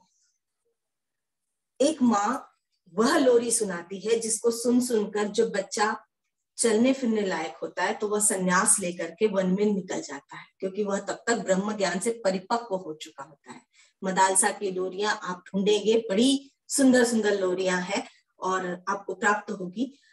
एक उसका भाग यहाँ पर है, शुद्धोसी बुद्धोसी निरंजनोसी संसार माया परिवर्जितोसी। हे पुत्र, तुम शुद्ध हो, बुद्ध हो, मतलब तुम्हें सामर्थ्य ज्ञान भरा पड़ा है। निरंजनोसी, तुम किसी में लिप्त नहीं हो, किसी में अटके पड़े नहीं हो। संसार माया परिवर्जितोसी, तुमको संसार की माया बांध ही नहीं सकती। संसार स्वप्नम त्यज मोह निद्रा, ये संसार रूपी स्वप्न को तू छोड़ दे। जिस तरह सपना खत्म हो जाता है तो हम रोते गाते नहीं है कि हमारा सपना टूट गया या हमारा सपना अब नहीं है। तो संसार भी यदि छूट जाता है तो उसको स्वप्न के समान तू त्याग कर दे। मदालसा वाक्य मुवाच पुत्र, मदालसा यह वाक्य अपने पुत्र को कहती है। और यही लोरिया सुन सुनकर अलर्क जो है सुबाहु है, अरिमर्दन है, और संसार को छोड़ते हुए संन्यास को प्राप्त करते हैं। हमारे जो ऋतुध्वज है, बड़े चिंतित चक्रवर्ती सम्राट, उन्होंने कहा कि हे देवी, आपका ज्ञान धन्य है, आपका जो मातृत्व का शिक्षण है वह धन्य है। मुझे बड़ा सुख है कि मेरे 3 बच्चे जो है वो ब्रह्मवेत्ता बन गए, परंतु यह राज्य भी मेरा दायित्व है, कुछ करो। चौथा एक पुत्र होने वाला है, उसका नाम है अलर्क, उसको ऐसा कुछ करो कि वह इस राज्य को तो संभाल सके। मदालसा मुस्कुराकर कहती है ठीक है, ऐसा ही होगा। पुनः लोरियां सुनाती है जिससे वह चक्रवर्ती सम्राट बनता है। अलर्क दक्षिण भारत का एक सुदृढ़ राज्य का वह विधान करता है, परंतु उसमें गुण उतने ही दीप्त रहते हैं जितने ऋषि के होते हैं। तो यह माँ की ताकत है, यह माँ का वैभव है, यह माँ का चमत्कार है जो स्त्री के पास होता है। वैसी ही स्त्री हमारी उभय भारती भी थी, शारदा भी थी। ऐसे ध्वजवाहक हमारी शारदा थी। क्यों ना आदि शंकर उनसे शास्त्रार्थ करें। हम जब इतिहास नहीं जानते तो हमें ऐसा लगता है कि स्त्री से शास्त्रार्थ किया महान शंकराचार्य ने। शंकर को शंकर बनाया उनकी मां आर्यंबा ने, दूसरी दीक्षा दी, या कह सकते हैं दूसरी बार उत्पन्न करने के लिए जिनको प्रेरित किया वह भी शारदा थी। तो स्त्री जो है वह पुरुष को सन्मार्ग दिखाती है, सही रास्ते पर ले जाती है, बशर्ते स्त्री को अपने स्त्रीत्व का भान हो, स्त्री अपने सारे गुणों को जानती हो, स्त्री अपने सारे सामर्थ्य को जानती हो। क्योंकि वह स्त्री तब आदिशंकर की ही वाणी में वैसी होगी, शिवः शक्त्या युक्तो यदि भवति शक्तुम प्रभवितुम। शंकर भी जब शक्ति के साथ होते हैं तो ही वह संसार को उत्पन्न करने का सामर्थ्य रखते हैं, अन्यथा शव के रूप में वह निष्क्रिय पड़े रहते हैं। तो ऐसी शक्ति के साथ आचार्य शंकर भिड़ते हैं, शास्त्रार्थ करते हैं। हमारी शारदा यह मानती है कि इन्हें शास्त्र में पराजित नहीं किया जा सकता। क्यों? क्योंकि शास्त्र तो जानते ही है। अभी 6 महीने से मैं शास्त्रार्थ सुन रही हूँ, दूसरा शास्त्रार्थ प्रारंभ होता है, 17 दिन तक वो भी चलता है। अंत में शारदा कहते हैं बिना इनको फंसाए मेरी मुक्ति नहीं हो सकती। तो क्या करना चाहिए? उनको ये पता है आचार्य शंकर सन्यासी है, वह काम शास्त्र तो नहीं पढ़े होंगे, वात्स्यायन एक ऋषि हुए हैं, हमारे यहाँ ऋषि हुए हैं, है ना। उन्होंने कामसूत्र लिखा। अधिकतर लोगों को यह शब्द बड़ा अखरता होगा कि अरे वो तो कामसूत्र लिखा, ये है। आपको एक बात बता दूं, जैसे भगवान सुखदेव, जैसे भगवान शंकर, या एक और ऋषि शृंग हुए हैं। ऋषि शृंग की कथा कभी हम लोग चर्चा में सुनेंगे। वह जो थे वह नैष्ठिक ब्रह्मचारी थे, वैसे ही हमारे वात्स्यायन ऋषि नैष्ठिक ब्रह्मचारी थे। चूंकि धर्म अर्थ मोक्ष पर बहुत कुछ साहित्य लिखा गया, एक पुरुषार्थ, क्योंकि धर्म अर्थ काम मोक्ष 4 पुरुषार्थ है, एक पुरुषार्थ छूट गया था। हे वह बनारस में ही उन्होंने यह सारा लिखा था, कामशास्त्र।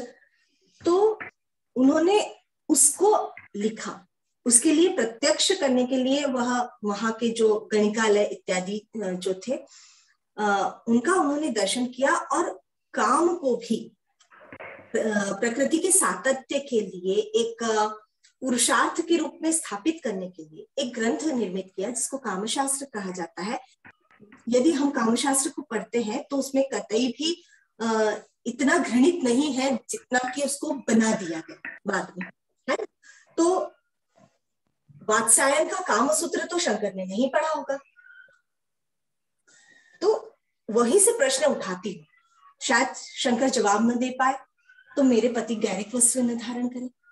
तो वह कहती है कि शुक्ल पक्ष और कृष्ण पक्ष दोनों ही समय में स्त्री और पुरुष के मन और बुद्धि पर क्या क्या असर पड़ता है। हमारे यहाँ जो परंपरा है, शास्त्र परंपरा, वह स्त्री और पुरुषों के बीच के संबंध को भी नियंत्रित करती है, अर्थात शासित करती है। कब होना चाहिए, कब नहीं होना चाहिए, यदि संतान आपको तेजस्वी चाहिए तो आपको क्या करना होगा, उसके लिए क्या क्या आचरण में उतारना होगा, इन सबका विशद वर्णन है। और ये बात तो साइंस भी प्रूव करता है कि जो कृष्ण मास में उत्पन्न या गर्भ जो धारण करती हैं, उनके संतान इतनी मेधावी नहीं होती जो महिलाएं शुक्ल पक्ष में गर्भ धारण करती है, उनकी संतानें मेधावी होती है। तो यह कृष्ण पक्ष और शुक्ल पक्ष, उत्तरायण का समय चल रहा है अभी, तो इस पर काफी कुछ कहा जा सकता है। उत्तरायण में सूर्य जो होता है पृथ्वी के बहुत निकटस्थ स्थिति में होता है। सूर्य हमारे आदि ज्ञान का स्रोत है। उस समय हमारे ज्ञान की सारी ग्रंथियां खुली हुई होती है, इसलिए इस समय जो गर्भधारण होता है वह संतान मेधावी उत्पन्न होती है। तो ये सारी चीजें कामशास्त्र में लिखी हुई है। ठीक, तो हमारी शारदा यही पूछती है, अच्छा बताओ, पुरुष और स्त्री के मन बुद्धि पर शुक्ल और कृष्ण पक्ष में क्या क्या प्रभाव पड़ता है? काम की कलाएं कितनी है, कितनी तरीके से काम रूपी पुरुषार्थ को साधा जा सकता है, उनके नाम और कार्य कैसे होते हैं, ये भी बताओ जरा। शंकर मौन, सामने माँ है। सन्यासी के लिए प्रत्येक स्त्री माँ होती है। आज दुख होता है कि बहुत से सन्यासी स्त्रियों को प्रवेश नहीं करने देते, ये नहीं करने देते। ये सब मन की दुर्बलता है। सामने माँ होती है और माँ हमेशा प्रेरित करती है। शंकर कहते हैं कि यदि मैंने इस शरीर से, इस देह से काम के बारे में कुछ बोला तो मैं संन्यास से च्युत हो जाऊंगा, संन्यास से मैं बाहर हो जाऊंगा। नहीं, सन्यासी इन विषयों का व्याख्यान नहीं कर सकते ना। उन्होंने बड़े आदर से कहा, माँ मुझे समय दो कि मैं लिखित रूप में इसका उत्तर आपको प्रस्तुत करता हूँ। शारदा मुस्कुराई, बस मुझे यही तो चाहिए कि थोड़ा सा समय और मैं अपने पति के साथ रह लूं। तुम अवश्य उत्तर तो दोगे। उस समय जब उनको प्रश्न पूछा था, शंकर उत्तर दे सकते थे। इसका प्रमाण है दो तरह के योगी, जब हम पातंजल योग सूत्र में जाते हैं, दो तरह के योगियों की बात है, और यह गीता में भी, जो गीता का अध्ययन करते हैं उन्हें ये चीज ज्ञात होगी, युंजान योगी और युक्त योगी, दो तरह के योगी होते हैं। युंजान योगी क्या होते हैं? वो साधक योगी होते हैं जिनको भूत भविष्य वर्तमान या किसी भी विषय के रूप में जानना होता है, तो वह ध्यान करते हैं। ध्यानावस्था में जब समाधि अवस्था आती है तब उन्हें वह विषय ज्ञात हो जाता है। आप लोगों ने अधिकतर सुना होगा कि कोई महात्मा जो बोलते हैं वो कहते हैं कि कल सुबह आना, जब मैं पूजा से उठूंगा तब मैं इस प्रश्न का उत्तर दूंगा। अर्थात वो युंजान योगी है। जब वो साधना की स्थिति में होते हैं तब किसी भी विषय के बारे में वह प्रवर्तना करते हैं, उस विषय के बारे में बताते हैं। उनका ज्ञान जो है वह साधना के बाद ही प्रकट होता है, जिसका युंजान योगी। युक्त योगी जो त्रिकाल में ज्ञान को धारण करते हैं, जिनको भूत भविष्य वर्तमान तीनों का ज्ञान जागृत अवस्था में रहता है, चलते चलते भी रहता है। बहुत सारे योगी हमने ऐसे देखे हैं कि जो तीनों कालों का ज्ञान जानते हैं, उसके लिए उनको कोई साधना नहीं करनी पड़ती, वो सिद्ध योगी होते हैं। पातंजल योग के 3वें पाद में 18वें सूत्र में व्यास भाष्य में लिखा गया है कि शैथिल्यात् प्रचार संवेदना च चित्तस्य पर शरीर प्रवेशा। इसी के लिए जो हमारे सिद्ध अर्थात युक्त योगी थे आचार्य शंकर, ऐसा नहीं था कि उन्हें वात्स्यायन का कामशास्त्र स्मरण नहीं आया, वह उसी समय उत्तर दे सकते हैं, पर शरीर बदलना आवश्यक है। उन्होंने शरीर को परिवर्तित किया। वो ध्यानावस्था में वो वापस उसी शिवालय में महेश्वर के आए जहां पर उनके छात्र शिष्य जो थे वह बैठे थे। पद्मपाल इत्यादि को कहा कि भाई मुझे दूसरा शरीर धारण करना पड़ेगा, तब तक मेरे इस शरीर की तुम रक्षा करो, इस शरीर को तुम सुरक्षित रखना। मैं वह ज्ञान प्राप्त जो हुआ है उसको मैं लिपिबद्ध कर दूं और पुनः आ जाऊंगा। उन्होंने स्मरण किया तो पता चला कि एक पास में ही एक राजा है अमरुक, उसका अभी अभी देहांत हुआ है, उसका शरीर जलाया नहीं गया है, तो शरीर तो मिल गया जिस शरीर के माध्यम से उनको ये लिखना था। उसी शिवालय में शंकर का शरीर सुरक्षित रखा जाता है। यह शायद मंडलेश्वर और महेश्वर के बीच का कोई स्थान है, बहुत प्राचीन शिवालय है जहां पर शरीर को सुरक्षित रखा गया था 6 महीने के लिए, और उन्होंने परकाया प्रवेश किया। अब ये जो आधुनिक लोग हैं या हमारी आने वाली पीढ़ियां हैं, वह परकाया प्रवेश को इतना सहज रूप से नहीं ले सकती, उनको तर्क चाहिए। परकाया प्रवेश कई लोगों ने किया है और उसका विधिवत उदाहरण भी है, विधिवत प्रक्रिया भी है कि कैसे एक शरीर से दूसरे शरीर में जाया जा सकता है। इसके लिए आज हम योग दर्शन में थोड़ा सा प्रवेश करते हैं। पातंजल योग दर्शन में व्यास ऋषि लिखते हैं तीसरे पाद के जो साधन पाद है उसके 18वें सूत्र में कि शैथिल्य, जब बंध कारण शैथिल्य, जब बंध के जो कारण होते हैं जिससे मनुष्य बनता है शरीर में, उसके शिथिल होने पर जो संवेदना होती है, संवेदन के द्वारा एक जिसको कह सकते हैं एक दबाव के कारण चित्त एक शरीर से दूसरे शरीर में प्रवेश करता है, उसी को परकाया प्रवेश कहते हैं। तो परकाया प्रवेश कैसा होता है? तो इसमें बंधन का कारण अविद्या है। मोटे रूप में हम यदि समझे तो बंधन का कारण अविद्या है। जब हम शरीर को और आत्मा को एक समझते हैं तब हम शरीर धारण करते हैं, जब हम आत्मा को और शरीर को अलग अलग समझते हैं तब हम शरीर को छोड़ देते हैं। तो सबसे पहले अविद्या का निवारण किया उन्होंने, ध्यानावस्था में उन्होंने स्वयं का आत्मबोध किया, स्वयं को जाना, आत्मा अलग हुई, शरीर अलग हुआ, ये सारा प्रपंच द्वैत हुआ। उसके बाद एक केवली कुंभक होता है, एक प्राणायाम होता है जिसमें प्राण, सबसे पहले हमें ये समझना जरूरी है प्राण किसको कहते हैं। हम कहते हैं ना प्राण चले गए, बहुवचन में प्रयोग करते हैं, एक प्राण तो नहीं बोलते कि उसका एक प्राण है ना, उसके प्राण चले गए, बहुवचन में प्रयोग करते हैं। प्राण, अपान, व्यान, समान, उदान, ये 5 तरह की वायु है जो कि हमारे शरीर में निरंतर बहती है। उसी के कारण नाड़ियों में स्पंदन होता है, धक धक होती है।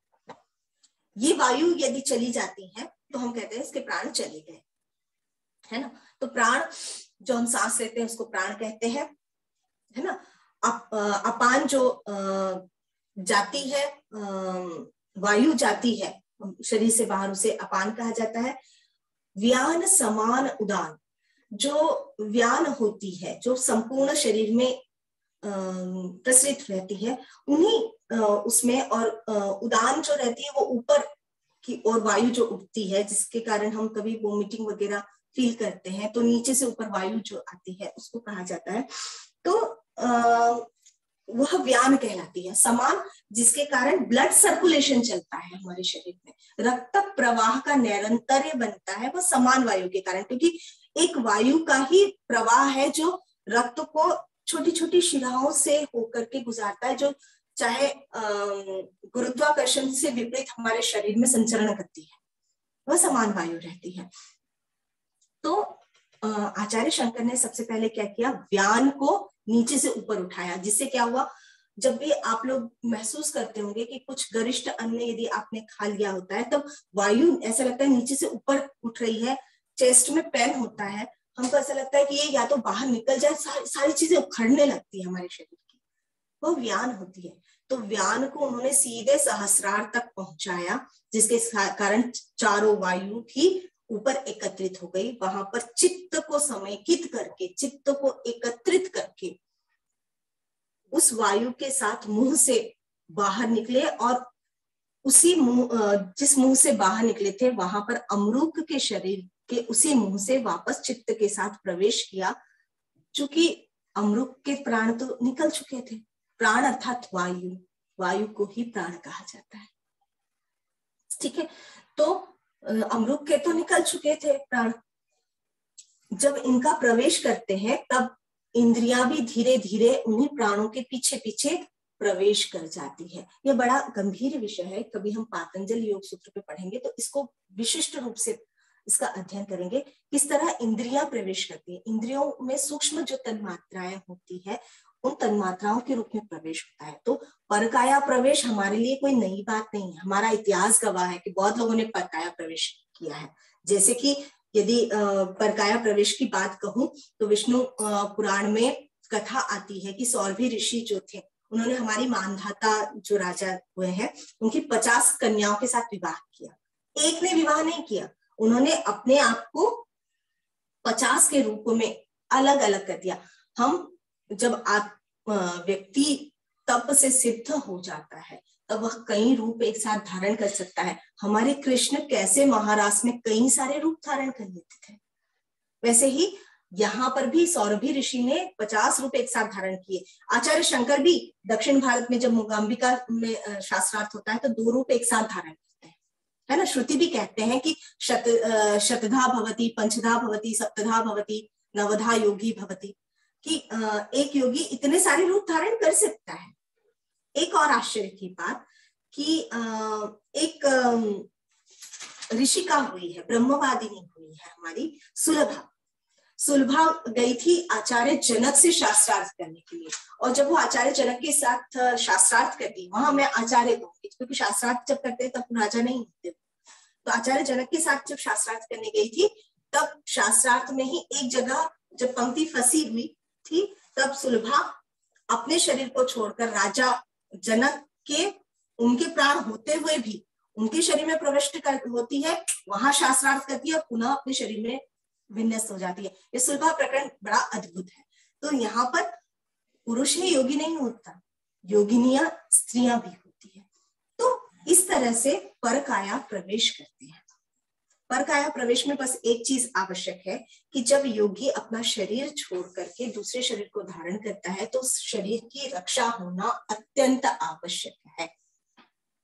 उस शरीर की रक्षा के लिए पद्मपादाचार्य को लगाया गया और बाकी शिष्यों को लगाया गया, स्वयं जा बैठे अमरूक राजा के प्राणों के भीतर। अब एक राज्य की हम यहाँ पर कल्पना करें, एक राजा मर गए, ज्यादा उम्र थी नहीं उनकी, कई सारी रानियां विलाप कर रही थी, प्रजा विलाप कर रही थी, अच्छे भले राजा थे, चले गए। अचानक अमरूक के शरीर में प्राणों का संचार होता है, वो उठ बैठते हैं, सभी हर्ष से युक्त हो जाते हैं कि अरे वाह, बड़ी बड़ी अच्छी बात है, ये तो हमारे राजा तो पुनर्जीवित हो गए, उन्होंने मृत्यु को परास्त कर दिया, और सारे उनकी गाथाएं प्रारंभ हो गई। पर ये राजा बड़ा अद्भुत था, राजा पहले जैसा नहीं था, वो कुछ कुछ सन्यासियों जैसा आचरण कर रहा था। क्यों? क्योंकि चित्त प्राणों के साथ समेकित होकर के आया था, तो चित्त तो शंकर का था, देह भले ही अमरूक की थी पर चित्त ही हमें किसी भी कार्य की ओर प्रवृत्त करता है। हमारा मन ही कहता है कि यहाँ जाओ वहां जाओ। मन का मुक्त होना अत्यंत आवश्यक है, और जिसका मन मुक्त हो गया वो कभी फंसेगा ही नहीं, चाहे उसको राजमहल में कई सारी रानियों के साथ छोड़ दिया जाए, राजभवनों के सुखों के साथ छोड़ दिया जाए, स्वर्ण के साथ छोड़ दिया जाए, और जो भी मादक चीजें होती है उनके साथ छोड़ दिया जाएगा, कभी विचलित नहीं होगा। आचार्य शंकर भी विचलित नहीं हुए और सन्यासियों जैसा बर्ताव करने लगे। अब उस समय अमरूक की जो अमात्य सेना थी, जो उसका मंत्रिमंडल था, प्रबुद्ध था। मंत्रिमंडल का प्रबुद्ध होना बड़ा अनिवार्य है। हमारे कौटिल्य बाबा कहते हैं राजा वह जीत जाता है जिसका मंत्रिमंडल बहुत सशक्त हो, सचेत हो, सुचारू व्यवस्था में वह लगता हो, निष्ठावान। अमरूक का मंत्रिमंडल ऐसे ही था। अब सारे मंत्री देखते गए कि राजा कैसे बर्ताव करता है, क्या बर्ताव करता है। राजा तो उठा, लिखने बैठा, कुछ कुछ लिख रहा है। हमारे राजा तो कभी लिखते नहीं थे, ये कौन सा राजा आ गया, मृत्यु के बाद इतना परिवर्तन कैसे हो गया पुनर्जीवन में। तब एक मंत्री ने कहा अवश्य ही ये किसी योगी की करामात है। तो उस समय परकाया प्रवेश आसान था क्योंकि योगी होते थे। आज हमें वो योगी नहीं दिखाई देते क्योंकि अविद्या अधिक प्रसरित हो चुकी है। तो कहा ये किसी न किसी योगी की करामात है। ठीक है, इनको तो हम सुधार लेंगे कैसे भी करके। हम एक काम करते हैं, वो योगी ने जिसने परकाया प्रवेश किया होगा उसकी देह होगी और ये अपना काम निपट जाने के बाद ये चला जाएगा, हमारा राजा फिर चला जाएगा। राज्य के स्थिरीकरण के लिए राजा आवश्यक है। और अभी इसकी संतानें भी बहुत छोटी है। तो एक काम करते हैं, उस योगी का शरीर ही हम नष्ट कर देते हैं, तो योगी फंस जाएगा इसी शरीर में और वह दूसरी जगह जा नहीं पाएगा। वो सभी ढूंढने निकलते हैं, परंतु एक शिवालय की गुफा में जो सुरक्षित शरीर था उस तक वो पहुंच नहीं पाते। वह उनका ढूंढना निरंतर जारी रहता है। इधर जैसे ही अमृत का काम पूर्ण होता है, अर्थात हमारे शंकर का काम पूर्ण होता है, वो ग्रंथ लिख लेते हैं, वह आने के लिए तैयार होते हैं, परंतु विभिन्न ऐसे उपद्रव आ चुके थे कि वह राजकीय कार्यों में भी, क्योंकि सन्यासी जो होता है वो उपकारी भी होता है। जिस राजा के देह को धारण किया था, यदि उस पर कोई संकट आता है तो उसको दूर करने चाहिए। यहाँ पर कहीं कहीं कुछ कहानियों में ये भी बताया गया है कि शंकर जो है वो सारे राजभवन के भोगों में लिप्त हो गए थे, परंतु ऐसा नहीं है। तो उसके बाद पद्मपादाचार्य को बड़ी चिंता होती है, हमारे आचार्य गए कहाँ। वह बाकी शिष्यों को कहते हैं तुम देह की रक्षा करो, हम आते हैं। वह गायक बनकर के अमृत के राज्य में जाते हैं और अमृत के राज्य में जाकर के वो गीत सुनाते हैं, जिससे कि पुनः अमृत बने शंकर को भान होता है कि मेरे शिष्य मेरी प्रतीक्षा कर रहे हैं और इससे भी महत्वपूर्ण काम मेरा अभी अवशिष्ट है। यह दायित्व तो कोई और भी आगे जाकर निर्वहन कर लेगा। वह तुरंत अमृत का शरीर छोड़ते हैं, पुनः अपने शरीर में प्रविष्ट होते हैं, पुनः शारदा के पास आते हैं।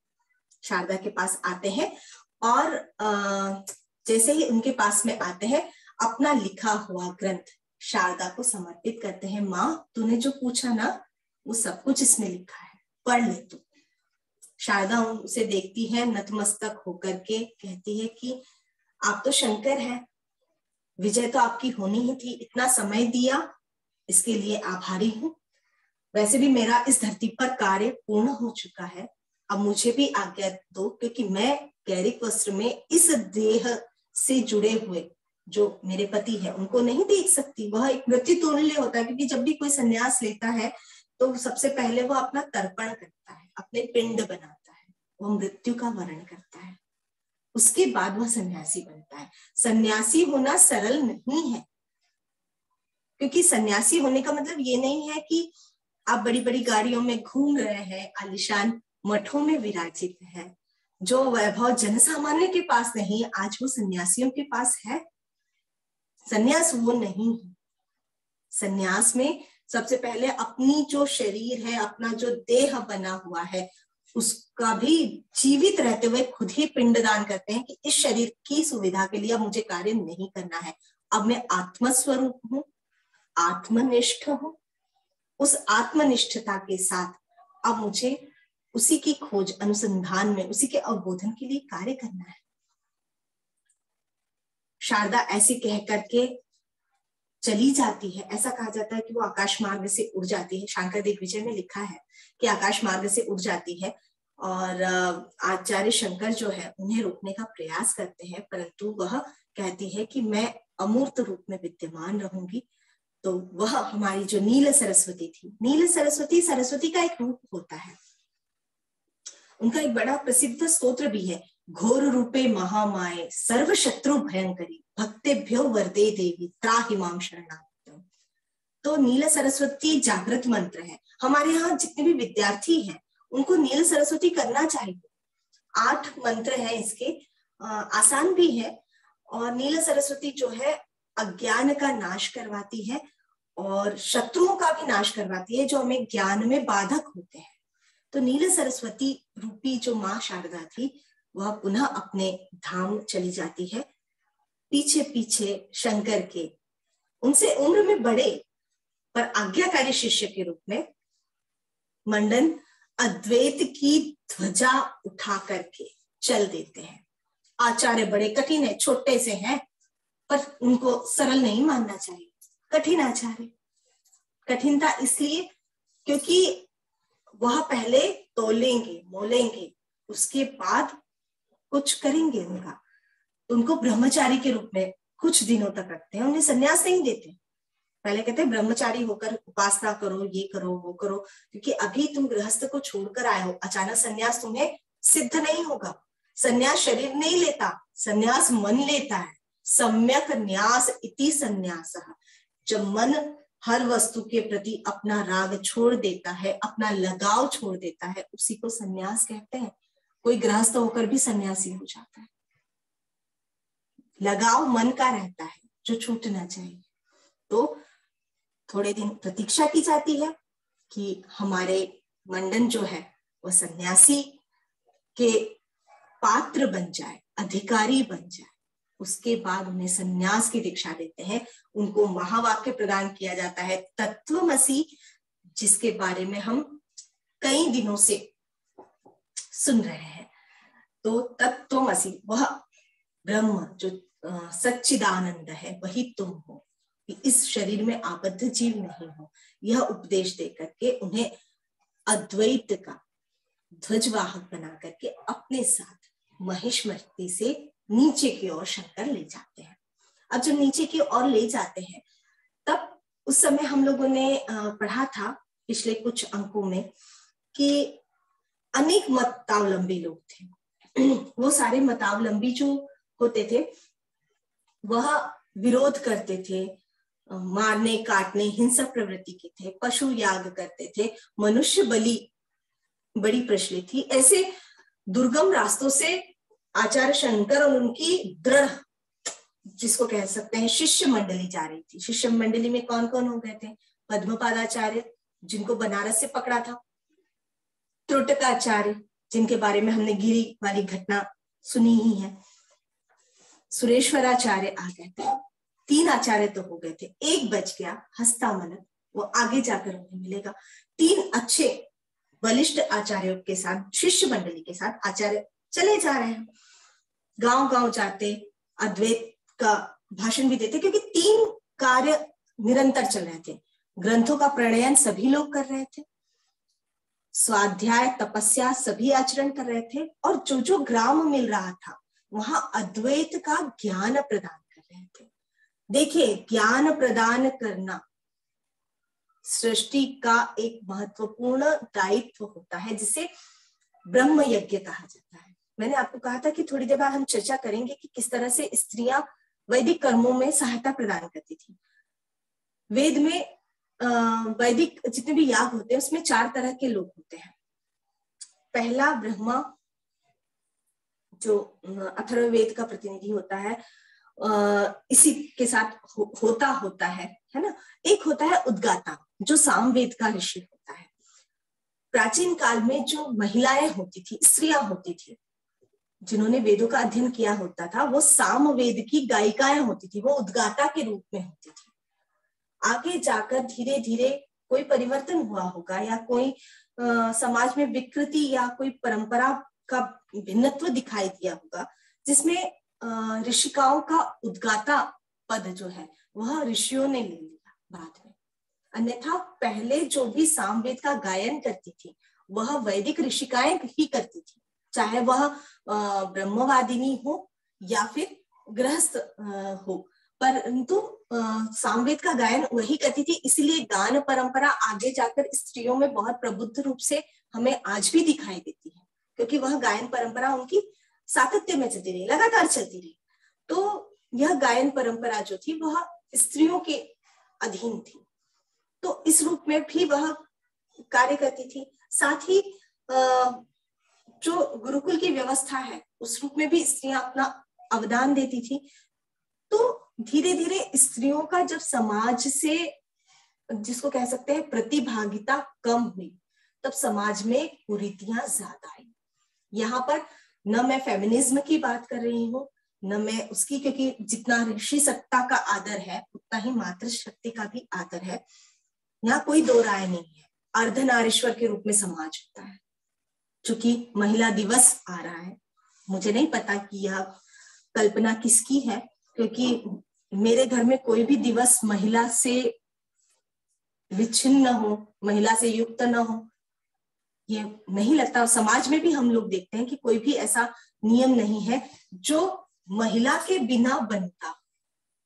तो महिलाओं का भी दिन हो गया, ये बात अलग है, परंतु महिलाएं अर्धनारीश्वर का रूप है।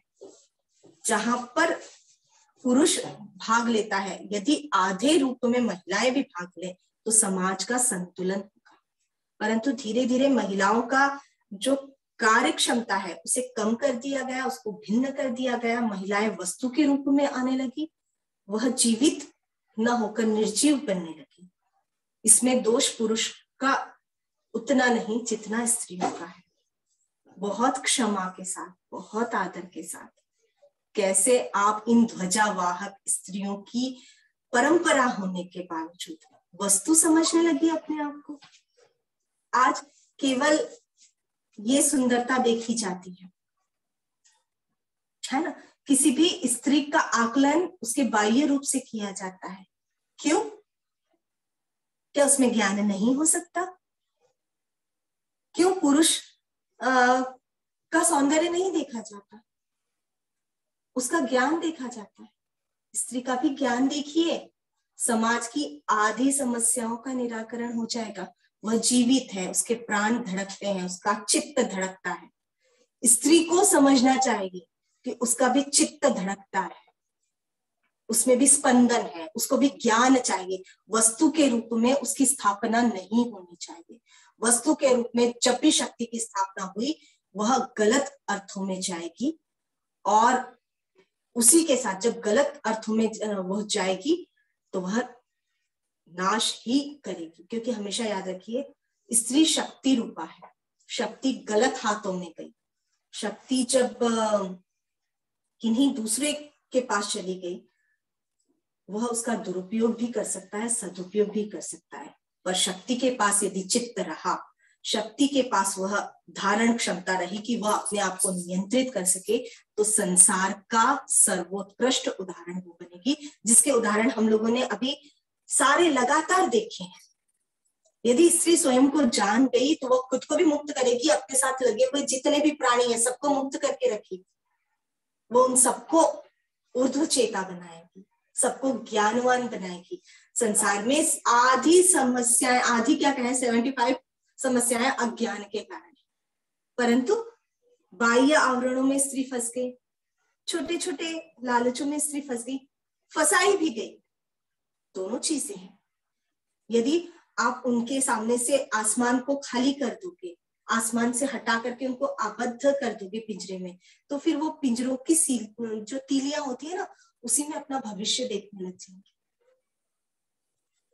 तो बहुत करबद्ध निवेदन है, वुमेन्स डे मनाइए, वुमेन्स वीक बनाइए, पर इतना ध्यान रखिए स्त्री को स्त्री बनने दीजिए। स्त्री का पुरुष बनना अनिवार्य नहीं है। स्त्री स्त्री के रूप में ही कल्याणकारी नहीं है, संसार का सर्वोत्कृष्ट विकास करने में सक्षम है। बस स्त्री स्वयं को जान ले तो वह स्त्री वाला जो स्वरूप है वह न जाने कितने अलर्क बनाएगा, कितने सुबाहु बनाएगा, कितने शंकराचार्य बनाएगा, कितनी ही जाबाली ऋषि बनाएगा। जाबाला का उदाहरण देना भूल गई, कुछ अधूरा छूट गया। जाबाला एक दासी थी जो आश्रमों में या अन्य स्थानों पर सेवा कार्य करती थी। पुराना जो समय था वो बड़ा मुक्त समय था, उसमें संबंध बहुत अधिक बाध्यता नहीं रखते थे। बाद में जाकर हमारा नागरीकरण हुआ, जिसमें हम समाज को एक संतुलित अवस्था में हम लोग उसको मानने लगे। जाबाला दासी थी, उसका एक पुत्र हुआ सत्यकाम। सत्यकाम जब बड़ा हुआ तो जाबाला ने कहा तुम्हें पढ़ना चाहिए, ज्ञान प्राप्त करना चाहिए, परंतु वह किसी भी ऋषि के पास जाता तो उससे परिचय पूछा जाता। पुराना जो युग था उसमें यह होता था कि परिचय पूछते समय आपको मैं यह हूँ, मेरे पिता यह है, इस तरह से पूरा परिचय देना पड़ता। वो जिस भी ऋषि के पास जाता तो कहता कि मैं तो सत्यकाम हूँ पर मेरे पिता कौन है मैं नहीं जानता। हर ऋषि मना कर देता कि जिसको अपने पिता का पता नहीं, ऐसे छात्र को लेने से क्या मतलब। वह रोते हुए जाबाला के पास आता है। जाबाला कहती है अच्छा तुम जाओ और तुम ये कहो कि मैं सत्यकाम जाबाला हूं। मेरी माता का नाम जाबाला है और मुझे नहीं लगता कि इस परिचय के अतिरिक्त और कोई भी परिचय देना शेष है। क्या एक माँ का संतान उत्पन्न करना अपराध है, या फिर माँ का परिचय क्या संतान का परिचय नहीं प्राप्त हो सकता और पढ़ने का अधिकारी होने के लिए पिता आवश्यक नहीं होते? वह ऋषि के पास जाता है और जो माँ ने समझाया, जो माँ ने कहा, वह उन्हें कहता है। ऋषि नतमस्तक होकर के उसे ज्ञान प्रदान करते हैं। आगे जाके सत्यकाम जाबाला एक ऋग्वेद के प्रसिद्ध ऋषि बनते हैं। ऐसे कई वैदिक ऋषिकाएं हैं। यदि मैं सोचने बैठूं तो मेरे सामने एक लंबी दीर्घतमा आ जाते हैं, मामतेय दीर्घतमा, जो माँ के कारण विख्यात हुए थे। तो स्त्री शक्ति है, वो जागृत करती है पुरुष को। यदि स्त्री पुरुष को जागृत ना करे तो कोई भी पुरुष उन्नति नहीं कर सकता, क्योंकि प्रवृत्ति स्त्री में होती है, प्रवृत्ति पुरुष में नहीं होती। पुरुष में एक स्थिरता होती है जो स्त्री को चाहिए होती है, क्योंकि स्त्री भावातिरेक में, उसमें भावनाएं बहुत है, वो स्थिरता नहीं प्राप्त कर सकती। उसे एक संबल चाहिए, उसको एक दृढ़ आधार चाहिए जो पुरुष प्रदान करता है। इसीलिए तो अर्धनारीश्वर कहा है। शक्ति आवरण चाहती है, खुली शक्ति नष्ट कर सकती है और पूर्ण शक्ति पूर्ण रूप से नष्ट कर सकती है। इलेक्ट्रिसिटी, हम विद्युत देखते हैं, तारों के नियंत्रण में होती है। तार खुले छोड़ दो, वो नष्ट कर देंगे, और यदि उसको नियंत्रित रूप से हम सर्किट के अंदर उसको प्रवाहित करेंगे तो वो न जाने क्या क्या कर सकते हैं। स्त्री स्त्री के रूप में अपूर्व है, क्या कहें, अद्भुत है। बस स्त्री स्त्री को जाने, खुद को वस्तु ना समझे, कोई प्रदर्शनी की चीजें नहीं है। आप में ज्ञान है, आप में सत्व है, आप में तेज है, आप में क्या नहीं है। छोटी छोटी चीजों में, छोटे छोटे आवरण से अपने आप को निकालिए।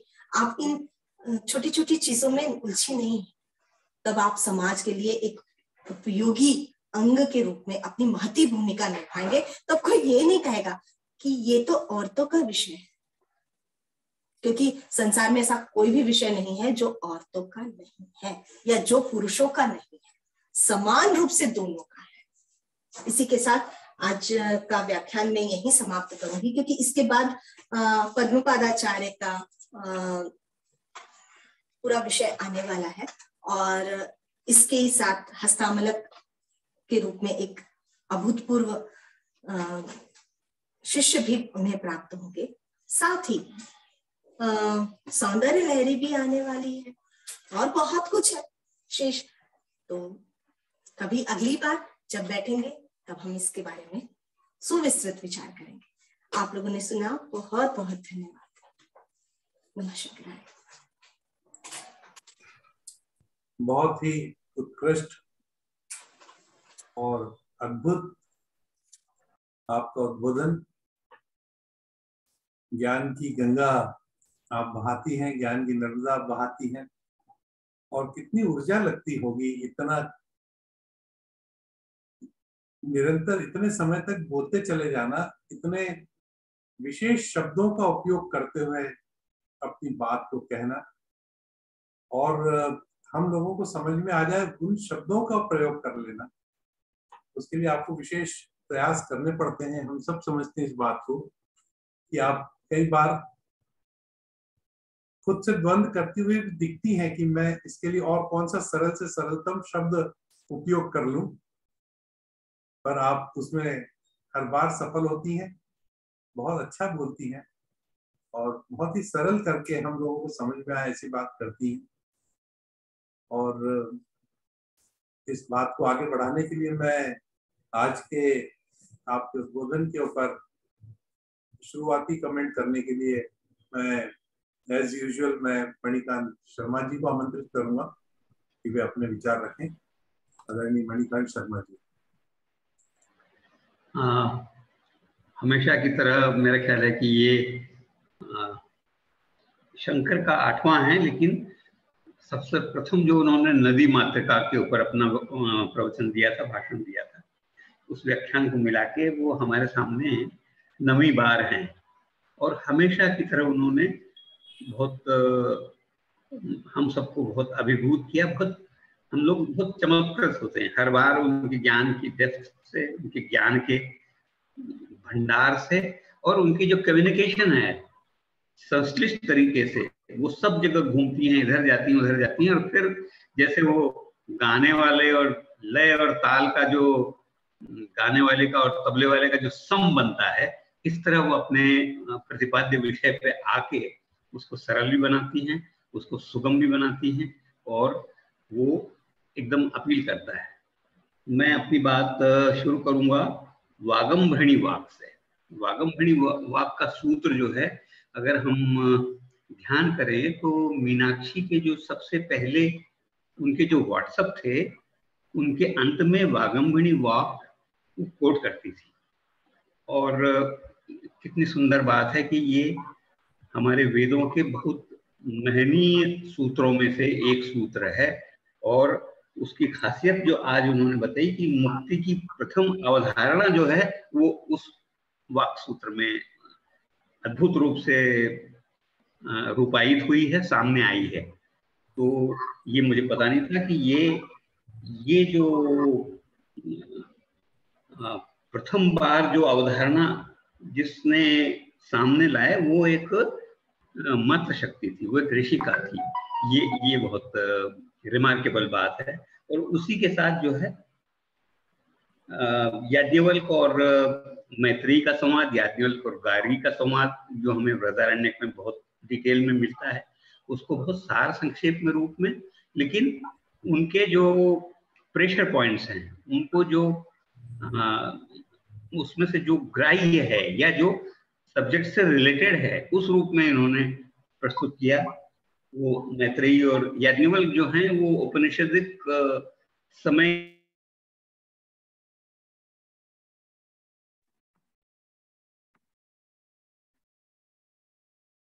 बात में ये कहूंगा कि आपने वो जो एक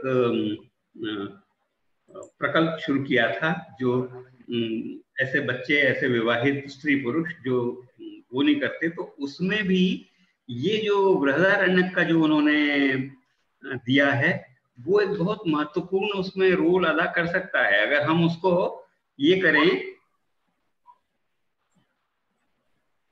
देखिए वो मैंने नोट किया है। मीनाक्षी जी आप अभी है ना? हाँ जी मैं हूँ। तो मैंने फोन से लॉग आउट हो गई थी, मैं हूँ अब। एक सेकंड में ज्वाइन करूँ। चलो आत्मनः कामाय प्रियो भवति। ये आलोक जी, आत्मनः कामाय प्रियो भवति। पति है इसलिए प्रिय नहीं है, वो आत्मनः कामाय। ऐसे हर एक पति, पुत्र, पत्नी और भी जितने भी ब्राह्मण, क्षत्रिय, ये सब जो हैं इसलिए प्रिय नहीं है, वो हमारे स्वयं के आत्मनः कामाय प्रिय भवतु। ये जो है, ये जो कॉन्सेप्ट है, अगर हम उन लोगों को जो लोग एक दूसरे के प्रतिस्पर्धी हैं या अलग होना चाहते हैं, उनको अगर ये समझाएंगे ये कॉन्सेप्ट, तो बहुत जरूर बहुत उसमें ये सहायक होगा। दूसरी बात मैं कहूंगा कि मदालसा का जो उन्होंने वो दिया, उसमें उनका चौथा पुत्र होता है अलर्क। उसकी कहानी को अगर मैं थोड़ा सा पूरा करूं तो अलर्क ने अपने जो वचन दिया था अपनी माता को, वो उन्होंने पूर्ण किया। तो कैकेयी जब राजा दशरथ से जब वो करती है, तो कैकेयी अलर्क का स्मरण कराती है राजा दशरथ को। जिस तरह अलर्क ने अपना वचन निभाया, इस तरह आप भी मुझे दिया हुआ वचन निभाओ। तो ये वहां से ये तार यहाँ जुड़ते हैं। ये और जितनी भी ऋषिकाओं की बात कही, तो अगर आप किसी से भी अच्छे पढ़े लिखे लोगों से पूछोगे तो वो कुछ 2-3 नाम बताएंगे, फिर मेरे जैसे पूछोगे तो मैं 2-4 और जोड़ दूंगा। लेकिन आज हमने 24 ऋषिकाओं के नाम, और वो सिर्फ मात्र ऋग्वेद की बात है। उपनिषद काल में भी बहुत सारी ऋषिकाएं हुई। तो ये बहुत मतलब